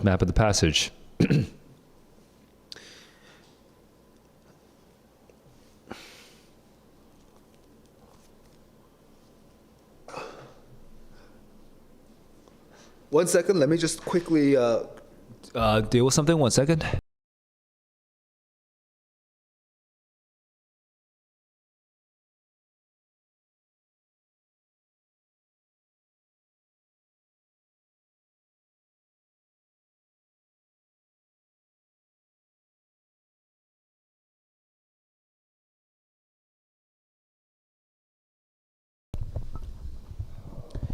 Okay, so map of the passage, here we go. Skipping this. Top left. Huge invisible waves called internal waves exist. They are as tall as skyscrapers. That's the top left. Middle left, there's this guy who is from MIT. I forgot his initials all of a sudden. There's this guy who's from MIT who's been investigating this, and there's 2 paragraphs, okay? And these 2 paragraphs, I don't fully remember exactly what it is, but in these 2 paragraphs, there's this whole idea that they don't know how they get formed, right? But they're super huge. They go, like, it's as tall as New York's Freedom Tower. And a couple other random details about how, it's like specific scientific background about them. Okay, but I don't really remember the specific scientific background anymore. But that's where like the sort of scientific background information is.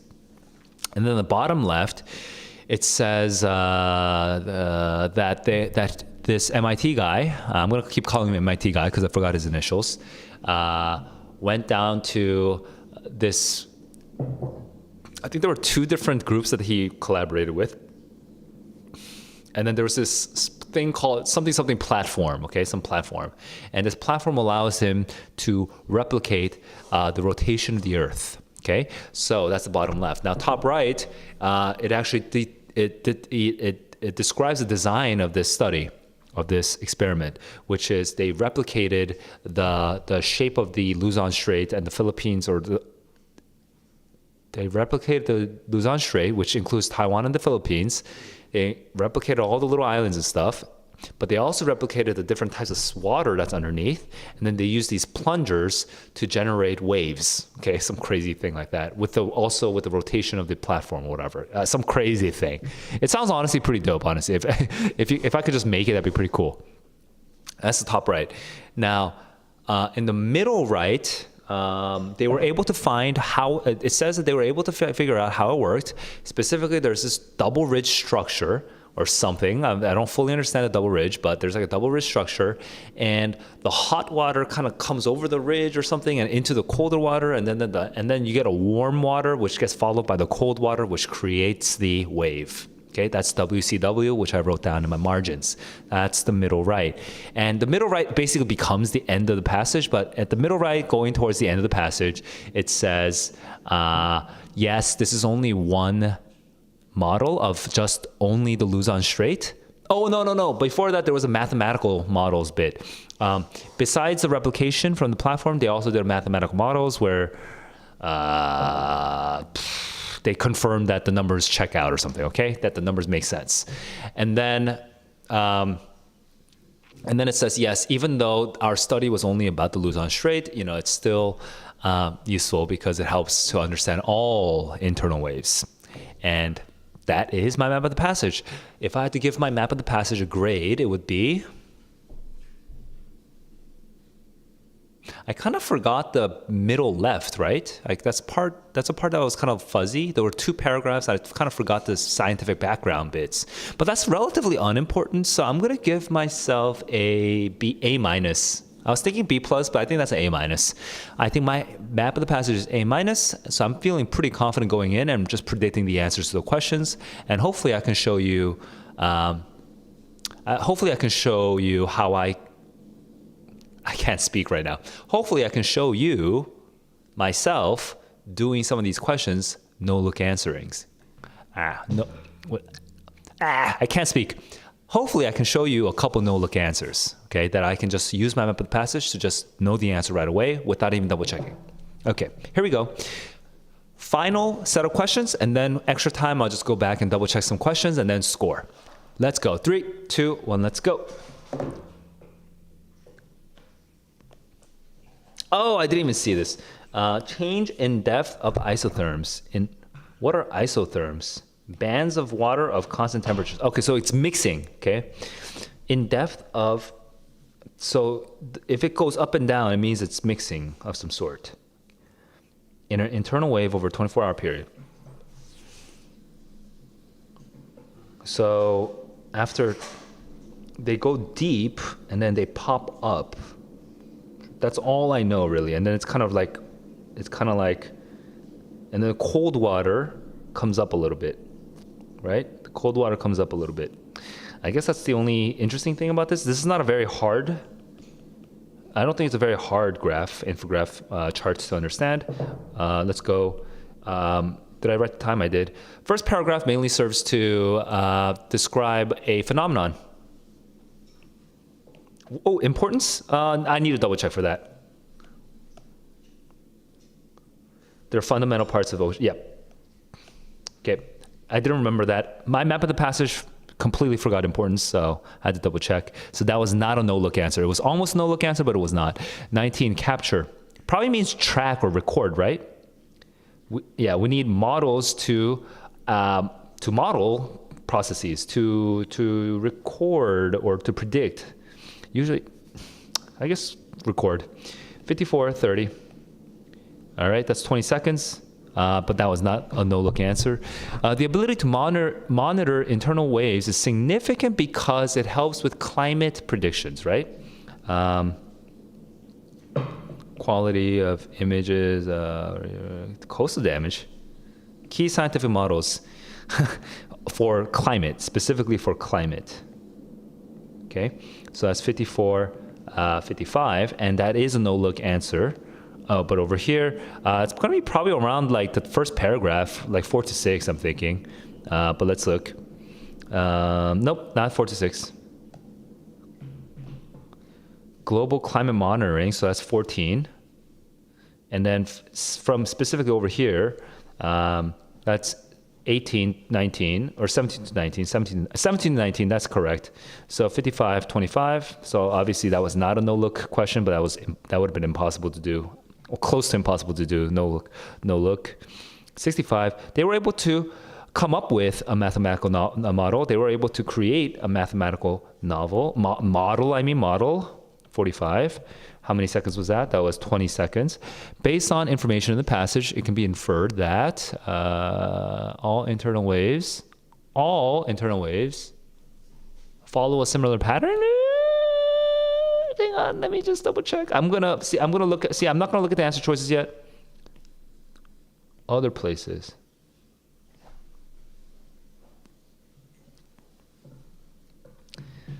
Because we're talking about all. This is the one time that we talk about all, and so they have a similar. They can be formed similarly. No, height is too specific. Maybe caused by similar factors, but influenced. Maybe that seems about right. What? Tidal patterns? Tidal patterns? No, it's about the ridges. Generation. Flat? No. Okay. I'm looking at this evidence. Those answer choices are a little weird, but I'm going to look at 68 through 70 right now. 68 through 70. 67 through 70. 67 through 70. Yeah. That's the only time we ever. It's kind of awkward, honestly. It is, but I feel like it's the only answer choice that's left. An increase below the surface. An increase in depth. So an increase in depth means it goes down. Okay. Between period 1917, so 712 to 824. So 712 to 824. So which ones go down?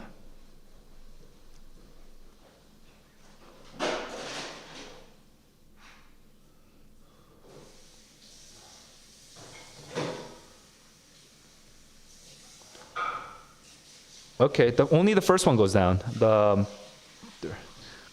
Okay, so that's kind of ugly. I'm just gonna clean this up. Yeah, only the first one goes down. So that's 13. That's such a random detail, but kind of wish they would ask a smarter question. That feels like such a dumb question to ask. Random, but whatever. Which concept is supported by the passage and by the information in the graph? That water gets pulled up. Cold water gets pulled up, right? Above the bands of warm water? No. Wait, dense? Wait, cold water is dense, right?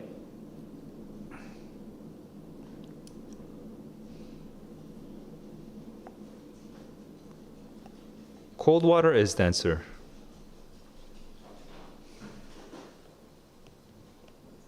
So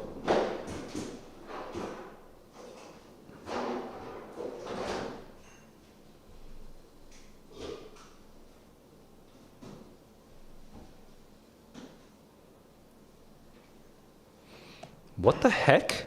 I do not understand this. I'm gonna come back to this. How does the graph support the point that internal waves affect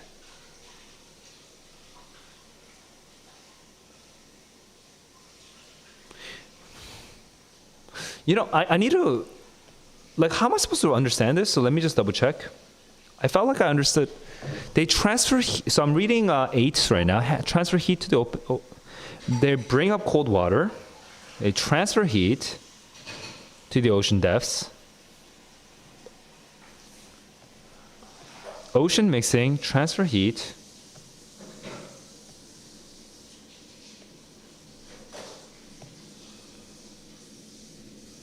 Colder, denser water is pushed up into the warmer, less air. Into, but above? Not above, but into, right?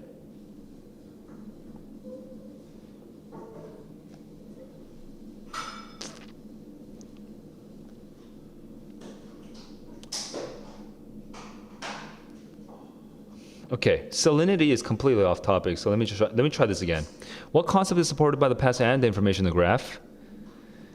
Salinity is kind of random. Push denser water above the layers of less dense water. It's weird. Above. Internal waves do not, oh my God, do not rise to break the ocean surface.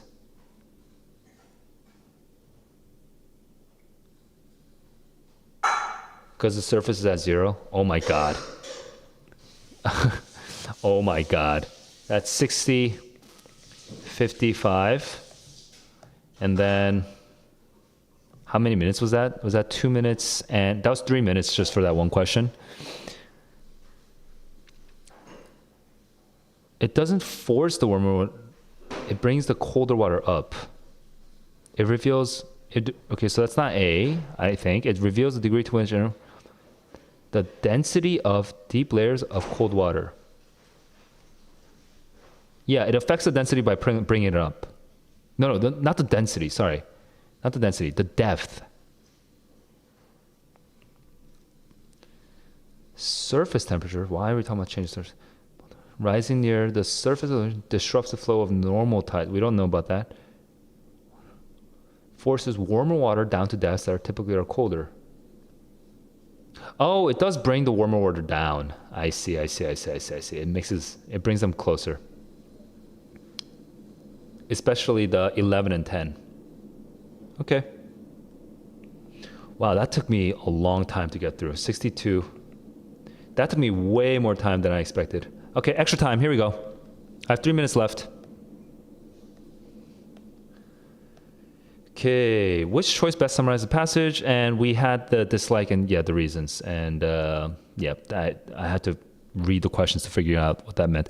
The reference to shade and darkness mainly have the effect of what? Dismay. And I had a discomfort with that. But imagination has... But this was not all. The antipathy, striking deeper root, and spreading denser shade daily excluded me from every glimpse of the sunshine of life. I began to feel despair. Yes. Not fear confinement. Okay, that's correct. And then what about 10? Living quarters to be dreary. And I took 17 to 21. I should have pent in every sigh. Yep, dreary. I'm at 63 minutes right now. Okay, here we go. Let's double check. Anything over here? Nope, nothing over here. Paragraph. Okay, here we go. Best and most nearly means genuine. Oh, 36 best.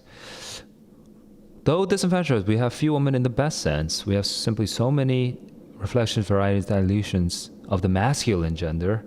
The strong are repressed. Yeah, it's not genuine. It's not. Yeah. 63:35. Okay, here we go. Moving on. Over here. Do not rise to break the ocean surface. I mean, that's true. And yeah, okay. And good. We're at 63:50. 63:50. Stop. And I'm going to score myself. Here we go. Score.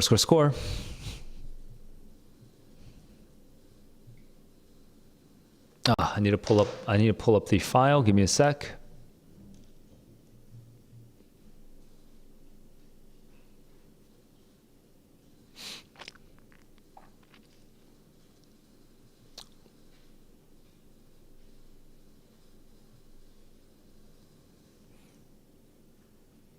Oops, wrong file.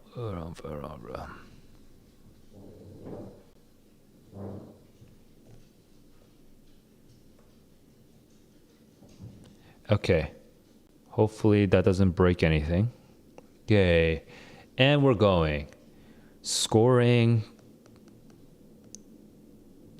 Oops, what happened? Okay.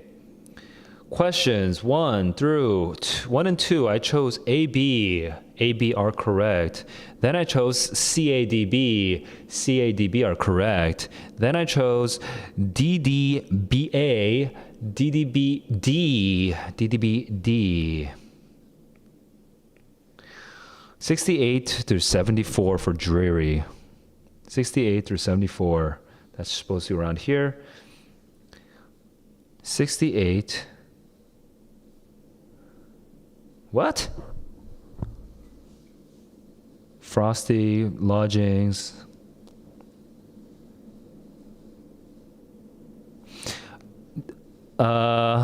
What? 71:21. 17 to 21. So yeah, the problem with Big Ben Close is that we don't know if that's the house. In fact, it probably isn't the house. So you know what? I actually completely forgot that. But that's just not good evidence. It's not good evidence. But whatever. A is wrong because it wasn't necessarily the house, and I just was guessing whether Big Ben Close was the house, and I should have wrote Big Ben Close is not necessarily the house, right? So I should have been open-minded about that, but for some reason I wasn't. 68 to 74 doesn't sound like a very natural. It doesn't sound like very good evidence for the previous part. So it's just I would have only received that. I would only got that one right through process elimination. It's not I wouldn't say it's a high quality question, honestly. Remember that this passage was also taken out from the calculus, from the practice tests. 9 through 10, here we go. 9 out of 10, let's go. 11 to 13 I chose. DDA are correct. Then I chose BCAC. Hang on, what number are we on? BCAC from 14, right? BCAC is correct. Okay, then I chose CABC. CABC are correct, so that's 11 for 11. Then we're at 22. I chose CABC again. That's interesting. CABC. Then I chose BDDD. BDDD, cool. And then BCB. What number was this? 31? No, 30? BCB are correct. All right. So I think that's 11 for 11. Now we're at 33. BADB, correct. And then BDCA, correct. And then BD, correct. That's 10 for 10. Okay, over here. CBDC, correct. Then ABD, correct. And then DDA are correct. So that's 10 for 10. Which is, was that 51? Was that 51? Or was that 50? Oh, that was 51. Okay. 51 out of 52.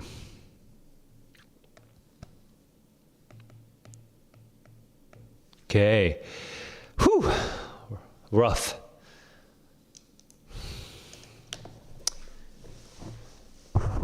$51 out of 52. Remember that practice test 2 was actually taken out of the running from College Board. They said, not to use this as a practice test. My impression of it overall is that some of the questions are a little sketch and seem a little less low quality, but it's not. In fact, I think practice test 4 was the more suspicious one. Practice test 2 seemed pretty okay. I think it's worth practicing on this. And as long as you, I think it's good if you're like a totally, confused high school student and you have no guidance whatsoever and you have no other person to even compare with, right? Like me, then it might be a little confusing, right? You might misread some of these questions and overinterpret it and assume that, you're making a mistake when you really didn't make a major mistake. But if you just kind of compare your answer choices to mine, and if you got something wrong for the same reason that I was confused by it, then I think you should just be like, nuts, it's chill, whatever. Saul was confused by the same thing, which means, and he's someone who's already getting a really good score, so that means I probably don't need to worry about it too much. I should worry about the things that I can control more easily, right? So I think if you have that mentality, it's totally fine to use this as a practice test. Okay, so that's my last word on this particular practice test. Just want to remind you guys, the SAT is just one small part of your overall picture of who you are. Just measures your particular competencies on certain skills. That's all it is. Don't worry too much about this test only. It's not the end all be all of your life. The more important thing is to be a good person that grows day to day to day to day. So be a better person today in every way, in a moral way, in a intellectual way, in an academic way, in a social way, in a relational way, in a psychological way. Okay, be a better person today than you were yesterday. And as long as you're excited about something and you're growing something and you're building on something and you're developing something, over time that will show. People will not fail to notice that. Okay, and that's where you want to be. So grow and keep on growing. Keep that in mind and chill out a little. All right, see you guys. Peace.